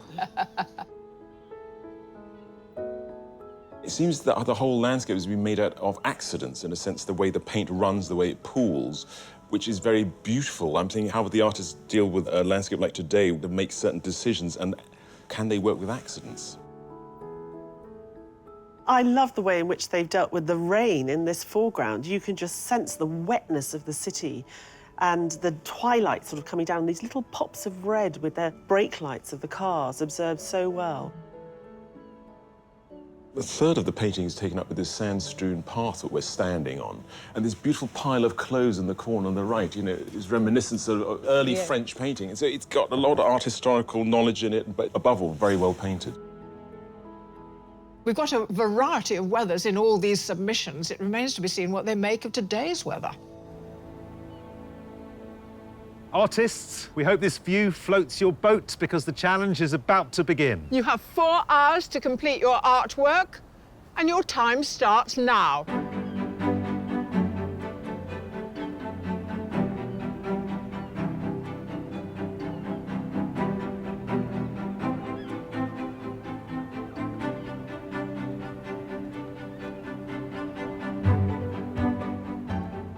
Our artist's first challenge is deciding which part of this panoramic vista to paint.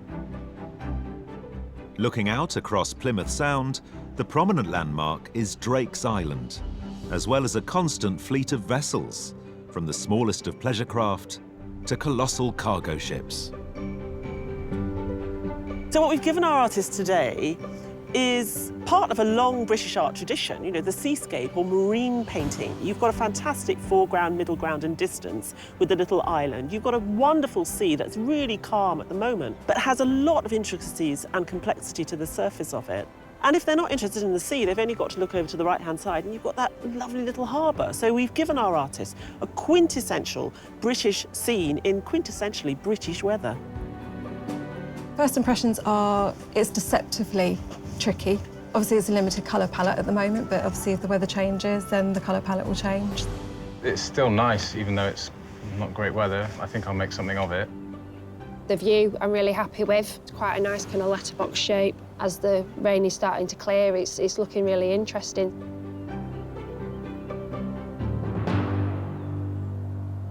Paula, I've noticed that you're wearing the same colours that you've started your oil sketches. It wasn't planned at all. Didn't think I was going to get to wear this jacket. But they're your go-to colours, presumably. I do tend to use purple as the darker shade. So even if it's dark green, I tend to use dark purple. Paula Mitchell from Portsmouth divides her time between working as a freelance graphic designer and painting. Particularly keen on capturing seascapes, her submission of Ryde Beach on the Isle of Wight was painted in oils on a scorching bank holiday. You've started off here with a fantastic composition. I mean, how did you land on that arrangement? I always try and find something that has a strong structure, so it has a lead-in, so your eye gets drawn around the picture. But you've been quite brave. You've given yourself quite a big expanse of sea, which I know is what we see in front of us, but you could have gone a little bit closer. It seems like a huge expanse, but there's a lot of colour differences, there's a lot of texture differences. I've got the currents on the top of the water, which I can use as a mechanism to lead you into the painting. Great, well, good start. Nice size, nice composition, lovely colours. I hope so.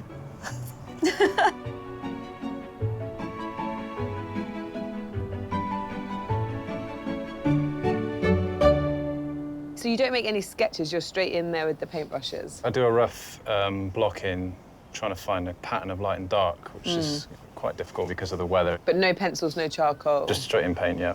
Brushes, fingers, doesn't really matter? Yeah, I use fingers sometimes, yeah. Just to block in, really. From nearby Paynton, amateur artist James Murch paints plein air as often as possible. His depiction of a local boating lake, painted in all its spring splendour, took 9 hours to complete, requiring numerous trips to capture.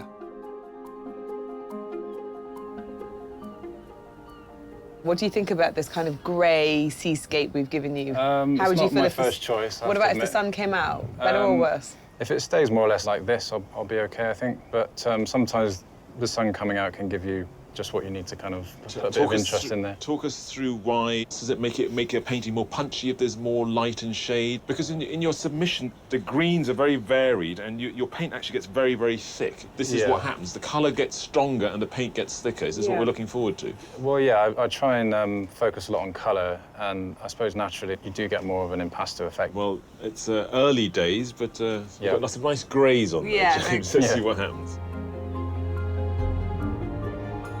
One artist has arrived with an impressive array of kit to realise her seascape. Well, now, Lisa, you've come with a lino cut. Yes. Now, you've arrived with a lot of equipment, so here's obviously the cutting equipment. Yes. But what's going on with all this stuff here? The mirror. The mirror is where I ink up. It's a bit of a good luck charm. And I've also got a box of pretty much junk, but to me it's treasure. I'll squeeze out the ink and roll it onto these things. So like this wallpaper, for example, is my favourite for sky and sea.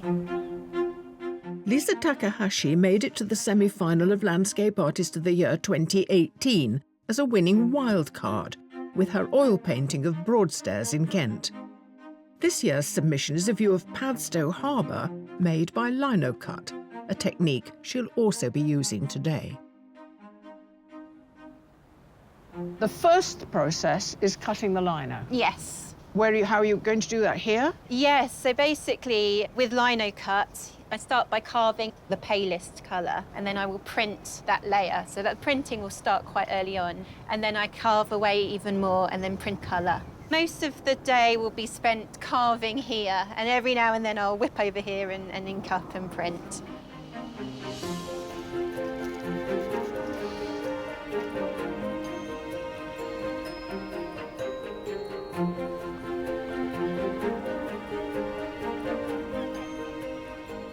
Also embracing the dank day on foggy Plymouth Hoe is a veritable armada of 50 artists, our wildcards, all vying for the chance of a place in the semi-final.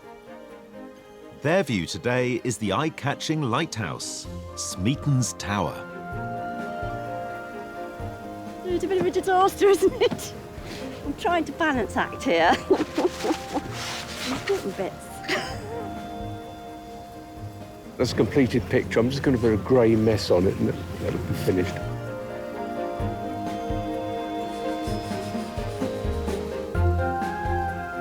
That is brilliant already. That sky is Turner-esque. Thank you. Despite the sea fog hindering their view of Drake's Island, one of our 8 competitors has rapidly seized the scene. I've got the island, that's quite key. Everything else is kind of up for grabs. So I've got boats coming past and they're going to create ripples. So that's big slashed lines across the composition and I'm going to use those to point at the interesting things, the island, the headlands. So very much the boats are a movable feast.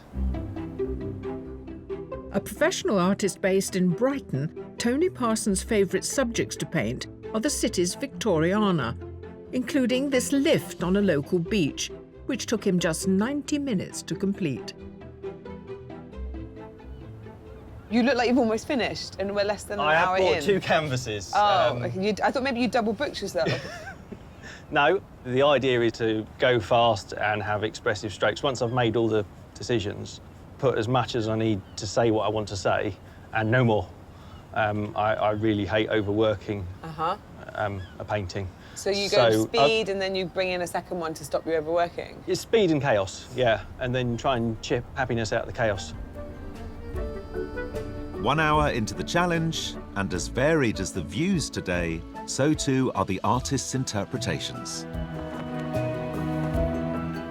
You've chosen to avoid the building. I wanted just one statement of composition, really. Otherwise, it can start getting very fussy, and that's what I was worried about, really. It's going to have a quiet nobleness to it, isn't it, that island, in order to beat everyone else here, don't you think? You do want to win, don't you? Possibly, yeah. I mean, it's about the colour for me. It doesn't really matter what the subject is. I'm going to cut the architecture out of the lino, so the sort of decorative elements. Lots of detail. Yeah. OK, I'm looking forward to seeing those little windows pop in. I like to think that you spend the first 10 minutes putting the art in and then the next 2 hours knocking the art back out of it. That's when I'll take the canvas off and I'll put another one on and try again. It might be better, it might be worse. Here on the headland at Plymouth Hoe, our artists are approaching the second hour of their 4-hour challenge, with one artist navigating a free-flowing medium. We're painting alcohol inks, some ink in an alcohol base rather than a water base. I use gravity, I use a heat gun, and I use a hairdryer to manipulate the inks around the canvas so it comes up with some really interesting shapes and blends of colour, so it's completely unique. I'm not always 100% sure exactly what it's going to do. Head of art at a secondary school in Preston, Emma Lord has been using this distinctive technique for the past 4 years to create semi-abstract landscapes, like her submission of the light falling through trees in the forest of Bowland. There's very little drawing there. So, Yeah. I mean, in your mind's eye, do you know what the composition is? I know that the headland is going to yeah. be coming through and just gradually getting darker as I come forward. It is a matter of layering, so I'll do another layer and then I'll mask out some areas of that I want to keep that colour and Can then you build see it the up. finished work in your mind? No, not really. Oh, can you see it, the steps that you're going to Yeah, take? yeah. I have like a little bit of a process in my mind, but at the same time, there's quite a lot of areas which are not under my control, so there is a little bit of serendipity involved in it as well.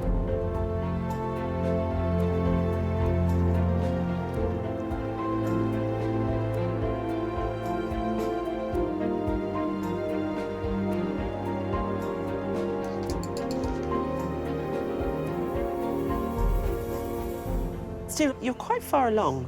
I mean, you're working in Yes. watercolour, so that's quick. Well, that sort of style where it's Impressionistic. but there's enough there to state what's going on. Yeah. I'm more concerned with tones and colour. Different scales of grey, really. And you've got a purpley grey, you've got greeny grey, back to purple.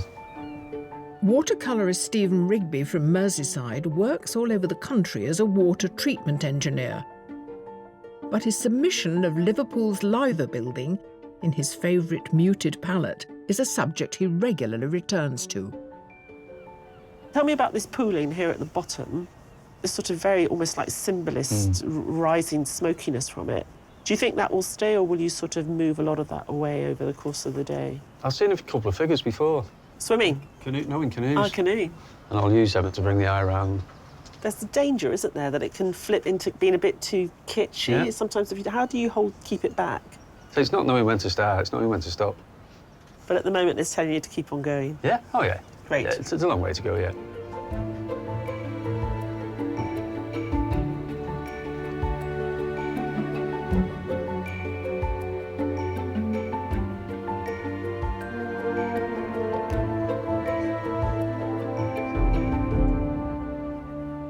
So things are looking up. The sun's coming out. It's a very different proposition. I'm actually quite warm.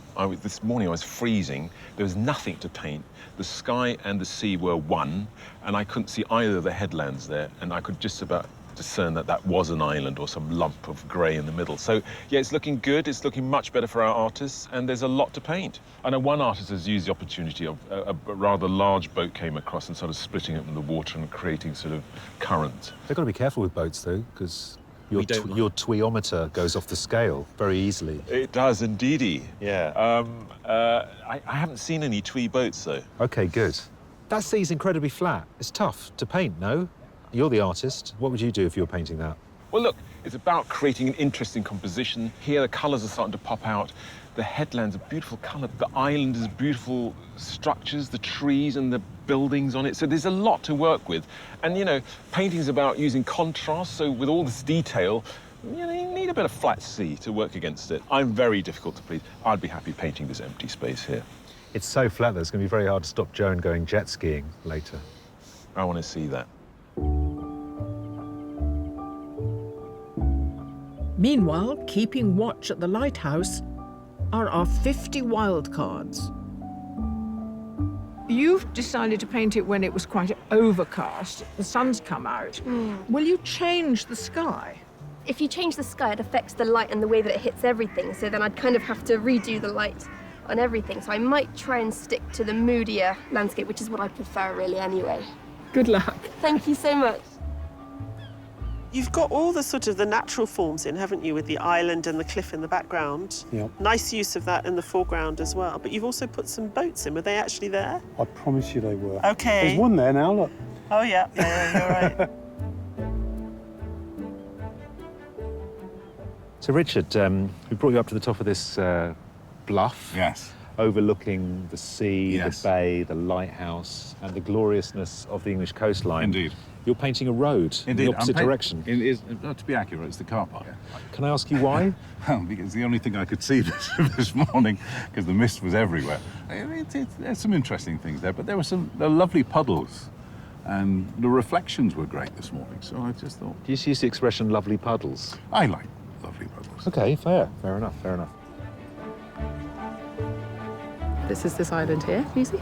Yeah. And then this here is this, apparently it's Cornwall over here. Thrilling. Thank you very much. I hope you're enjoying it. I am, I'm loving it, I'm having a great day. Not all our competitors have been charmed by the sea view, with one of our 8 artists focusing his attention in a different direction. Pavel, we've given you this wide open scene here, the bay, the distant clouds, and you've decided to paint a little corner of the harbour. When I saw the view, I was actually really excited because I'm drawn very much to the geometry of the urban landscape. And having this kind of the curvature of this road going down, it's almost like it's sculpted these forms, the little houses kind of embedded into a rock. I think that really caught my imagination. The youngest painter in today's heat, Pavel Isapov, has just graduated in fine art from Edinburgh University. His submission in oils of tyre tracks in the snow was painted from a photograph taken on an evening walk through the Edinburgh suburbs. Well, your submission was all about shape, and you've really found these really interesting shapes here. I mean, we don't actually see the sky in this composition at all, do we? Yeah, I actually quite frequently like to crop the sky out. I like to dip below the horizon. But what we also got from your submission is a great sense of sort of narrative or mystery or atmosphere. Is that what drives the painting, really? Yes, yeah, of course. It's important to get the kind of a sentiment of a place, right? I'm going to not put in any cars or any kind of little benches, because I quite enjoy the loneliness of the space, because it was quite a lonely morning this morning. Yeah. It looked like, because it was raining, not many people about. So. Okay.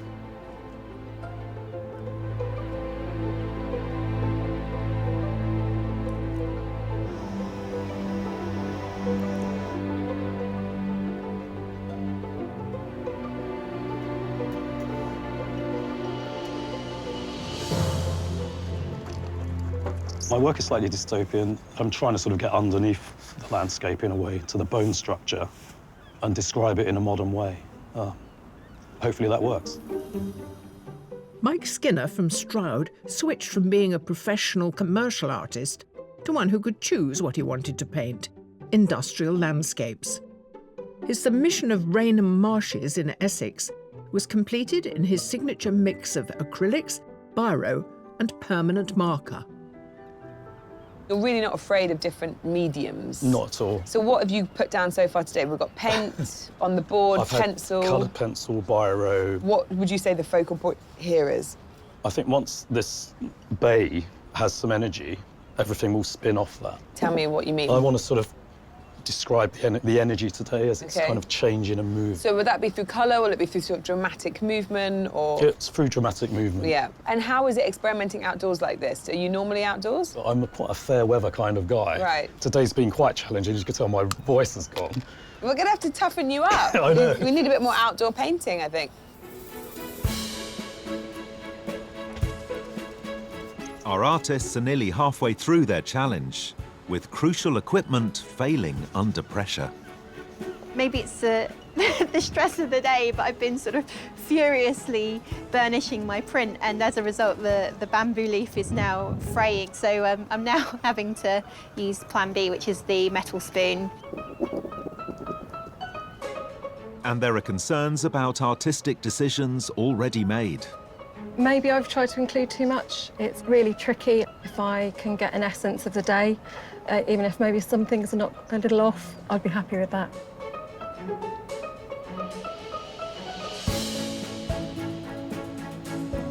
I'm working on the more dramatic colours that we've got. With that big boat that came through not so long ago. Yeah, although, to be honest, it came through so fast. I can't remember the details. I should have photographed it, to be honest.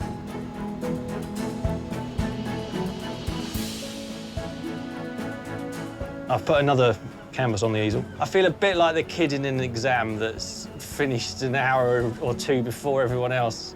And I was sort of thinking, what are they doing that I've missed?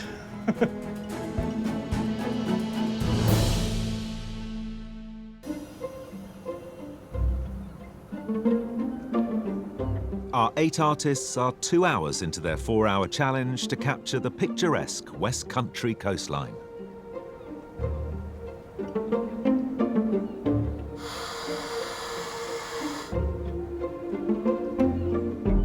this halfway stage of the competition, what do the judges think of our artists' progress?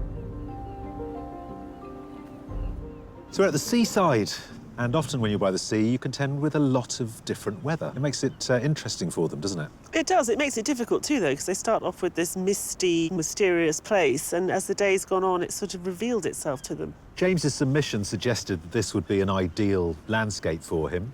Is it turning out that way? I think James made the right choice with that composition, but I do think it's looking a bit flat at the moment. I mean, James is a seasoned plein air painter. He knows what he's doing. But I think the brush marks, in a funny way, in this painting are too big. But we're only halfway through, so I think it will be more realistic as the day wears on. Emma is over there applying paint, heating it, it's crackling, it's spitting. It's like painting meets welding. What I'm worried about at the moment is that she's starting to create something that's feeling a little bit sort of kitschy. I think using the inks she does, the colours are very strong. And so a green is a green, a blue is a blue. It becomes a very obvious type of that colour. And I think maybe through the process, she'll be able to sort of make them blend a bit more into the light of today. Tony has painted one picture and he's on to his second. I mean, I think Tony might have overpainted his first picture. He was so quick, and I thought, well, this would be great because we won't have something too heavy. He'll keep this sort of vivacity, go onto a second canvas. And when I look at the first canvas there on the floor, I think he did put too much down. I'm hoping he learns a lesson for that for the second one. Pavel has zoomed in on what interests him, that man-made landscape. Yeah, Pavel found the curve. It takes us in very beautifully, and he's still giving us a bit of nature, but he doesn't like to paint anything that doesn't have some sense of, you know, humanity or the man-made in it. And he's very clever, painting exactly what is in front of him, but slightly to the right. Lisa has all sorts of processes going on, all these different methods she's using. She's very busy. Yeah, Lisa's work isn't as punchy as the submission, but she's playing a very difficult game. It's a reduction lino cut. We will only see the final print at the end of the day when there's nothing left of the lino she's cutting out. So I'm kind of excited, but also worried as hell. But all to play for. And let's see how the weather changes. Things could change very quickly.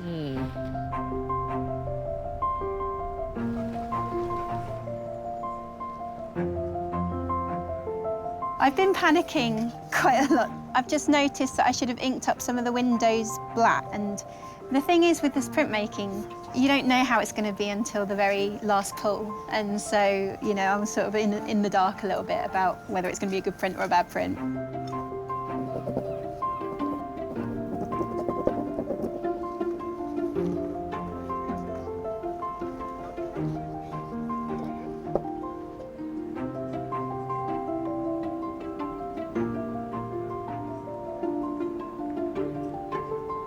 How has the changing weather affected you? 1 minute it's cloudy and overcast, the next minute it's blue sky. Yeah, it's actually helped a bit because I was struggling to find values, and as the sun's come out, it's put a bit more colour into it. I tend to have an emphasis on colour, so it has helped. I think if it was the other way around, it would have been a problem.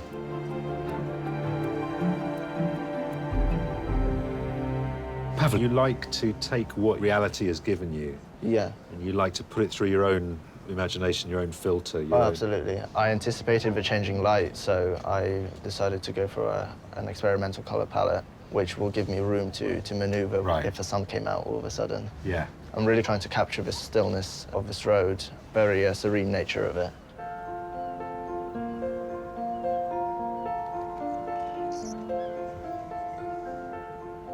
Tony, there's one question I'm forced to ask right away. Go on then. When you've done a painting as good as this, Yeah. why have you moved on to a second one? Primarily everything changed. Oh, that started quite moody, and then the light lifted massively, and the tide went out. Because cardinal sin is chasing the light. Yeah. And I felt I was coming up to the borderline where ruination lay.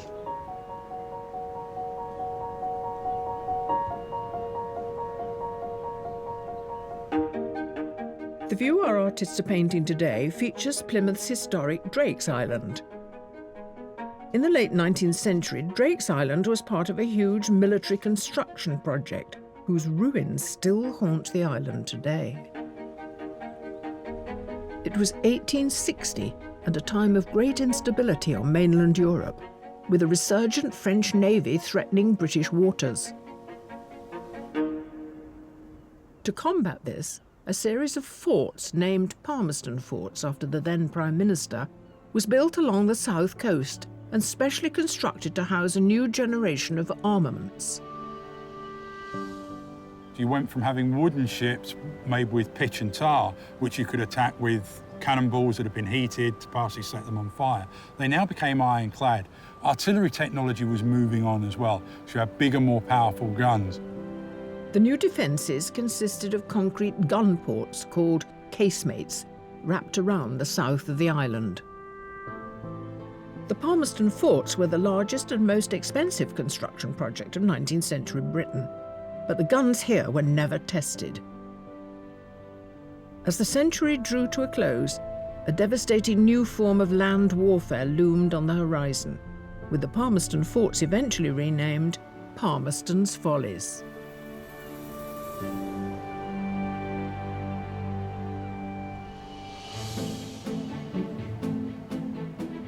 Further along the headland, time is nearly up for our 50 weathered wildcards, with the judges selecting just one to go forward to be in with a chance of making it to the semi-final.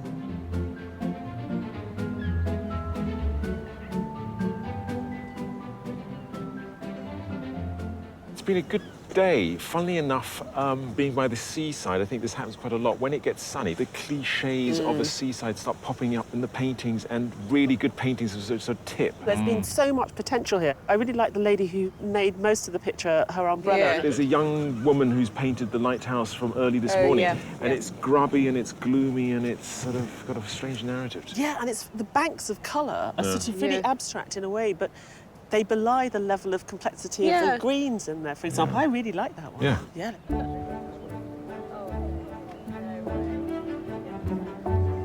Hello.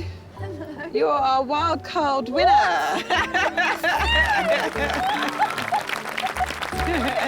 I am absolutely serious. Beth Uglow from Truro will enter a pool of wildcard winners from all the heats, at the end of which one will be selected for a place in the semi-final. Yeah, we love it. We think it's great.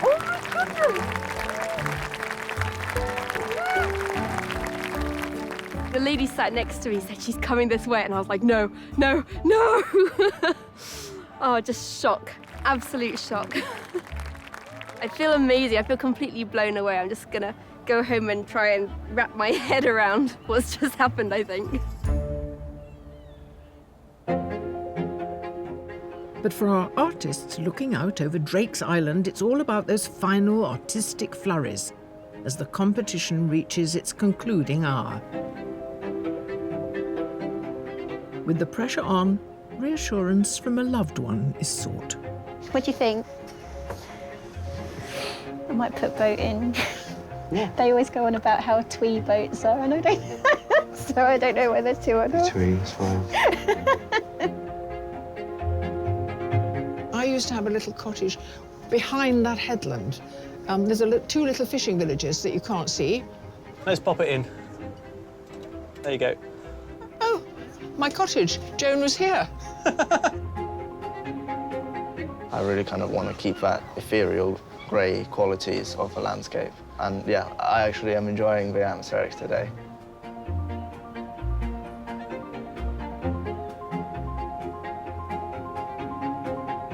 You can get to a point where you're happy with it, which takes a long time, but it can take maybe a second to do something that can take half an hour to fix. So I want to try and avoid that.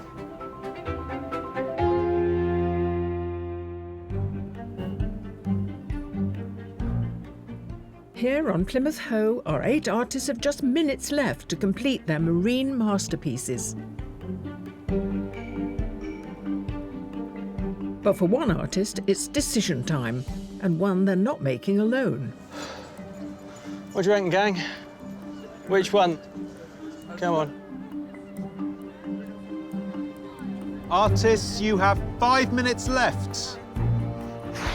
Okay. 5 minutes left.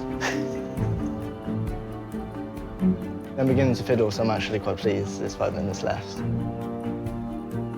Are you happy with what you've done? I forced myself to stop. Why? Because the light's changed too much, and I'm about as far as I can go with it, really. I think I'll know in a few days whether it's all right.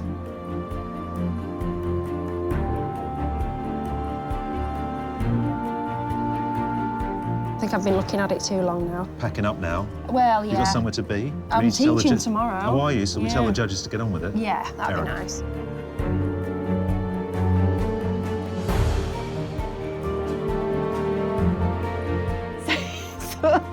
It feels like I'm sort of teetering on the edge of either success or disaster.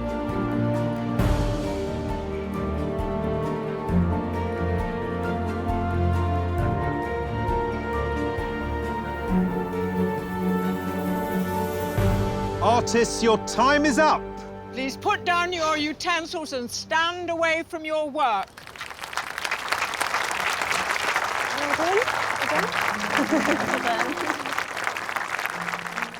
With our artists' work complete, it's time for our judges to assess the finished seascapes.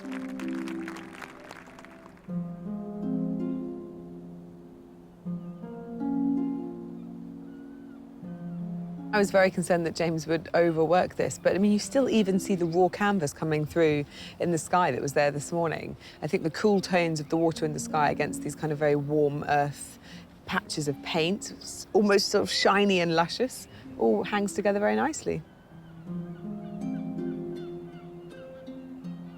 It's a fantastic technique, and all credit to her for sort of having discovered it. The sky and the water are extremely beautiful.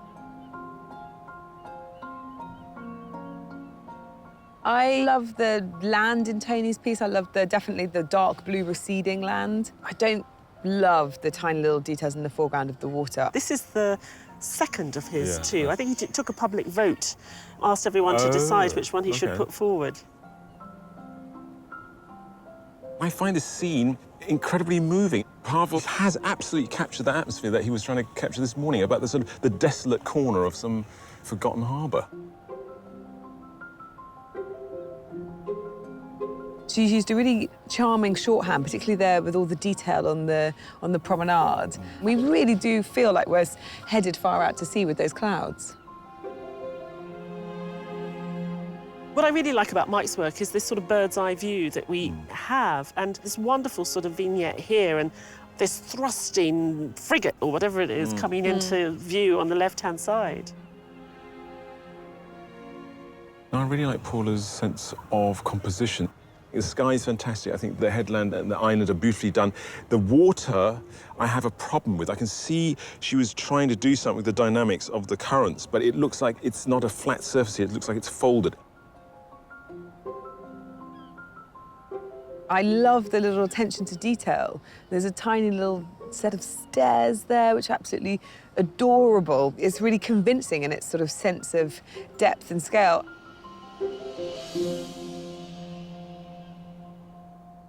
The judges can only pick one artist to send through to the semi-final. To help their decision-making, they start by reducing the selection to a shortlist of 3. I see 3 who are very realistic or traditional in a sense. Funnily enough, this larger one doesn't do very much for me, so I almost think this counterintuitively has got this kind of real zoomed-in sense of real scale. I like the serenity that some of them captured, actually, but that one, for me, has caught it really well. I do think, for me, it's these 2 and that one. Very nice. Top 3. Artists, we commend you all on the remarkable artwork you've achieved today. But of course, this is a competition, and the judges can only select 3 artists to shortlist. The first artist the judges have selected is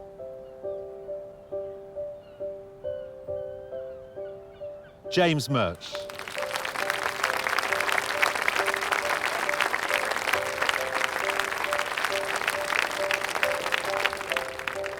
The second artist on the short list is Lisa Takahashi.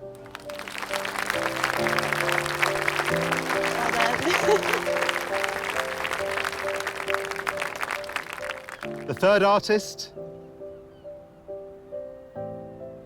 is Pavel Isupov.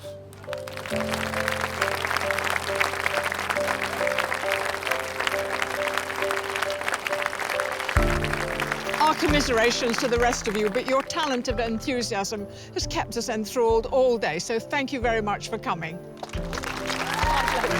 Well done. Have a good day. Lovely piece of work. From their shortlist, the judges must now select just one winner. To help them, they take into consideration the selected artist's submission artworks.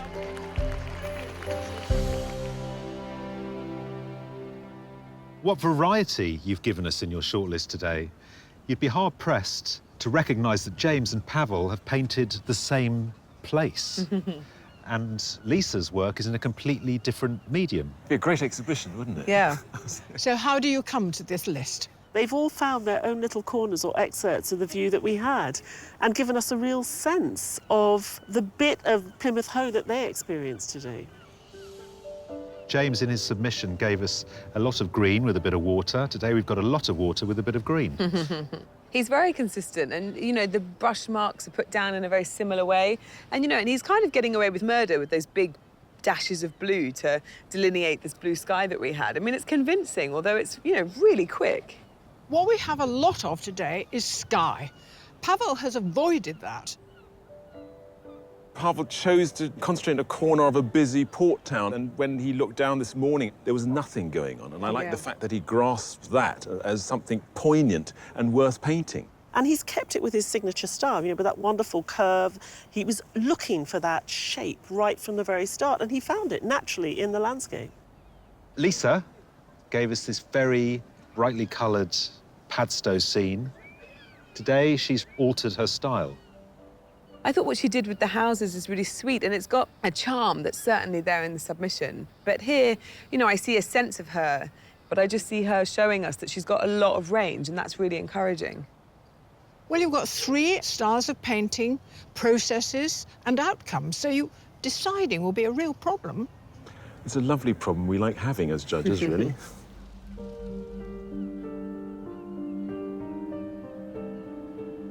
James, Pavel, Lisa. Well, it's clear each one of you has impressed the judges, but then only one can be a winner. The artist who will be going through to the semi-final is...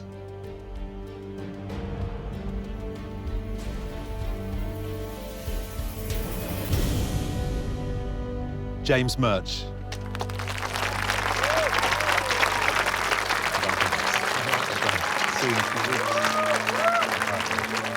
I feel amazing to win. A bit dazed and it feels kind of surreal. Massive confidence boost. Really means a lot, and it means that I could potentially justify spending a lot more time painting and less time working. James is really exciting to watch today because he was able to give us a sense of distance. There was a real energy in the paint marks. They were believable, but there was such brevity. He didn't need to put much down. He was masterful at telling us the sun came out with that one blue dash in the sky. So I'd like to see more of that. I hope he's as confident today, if not more so, in the semi-final.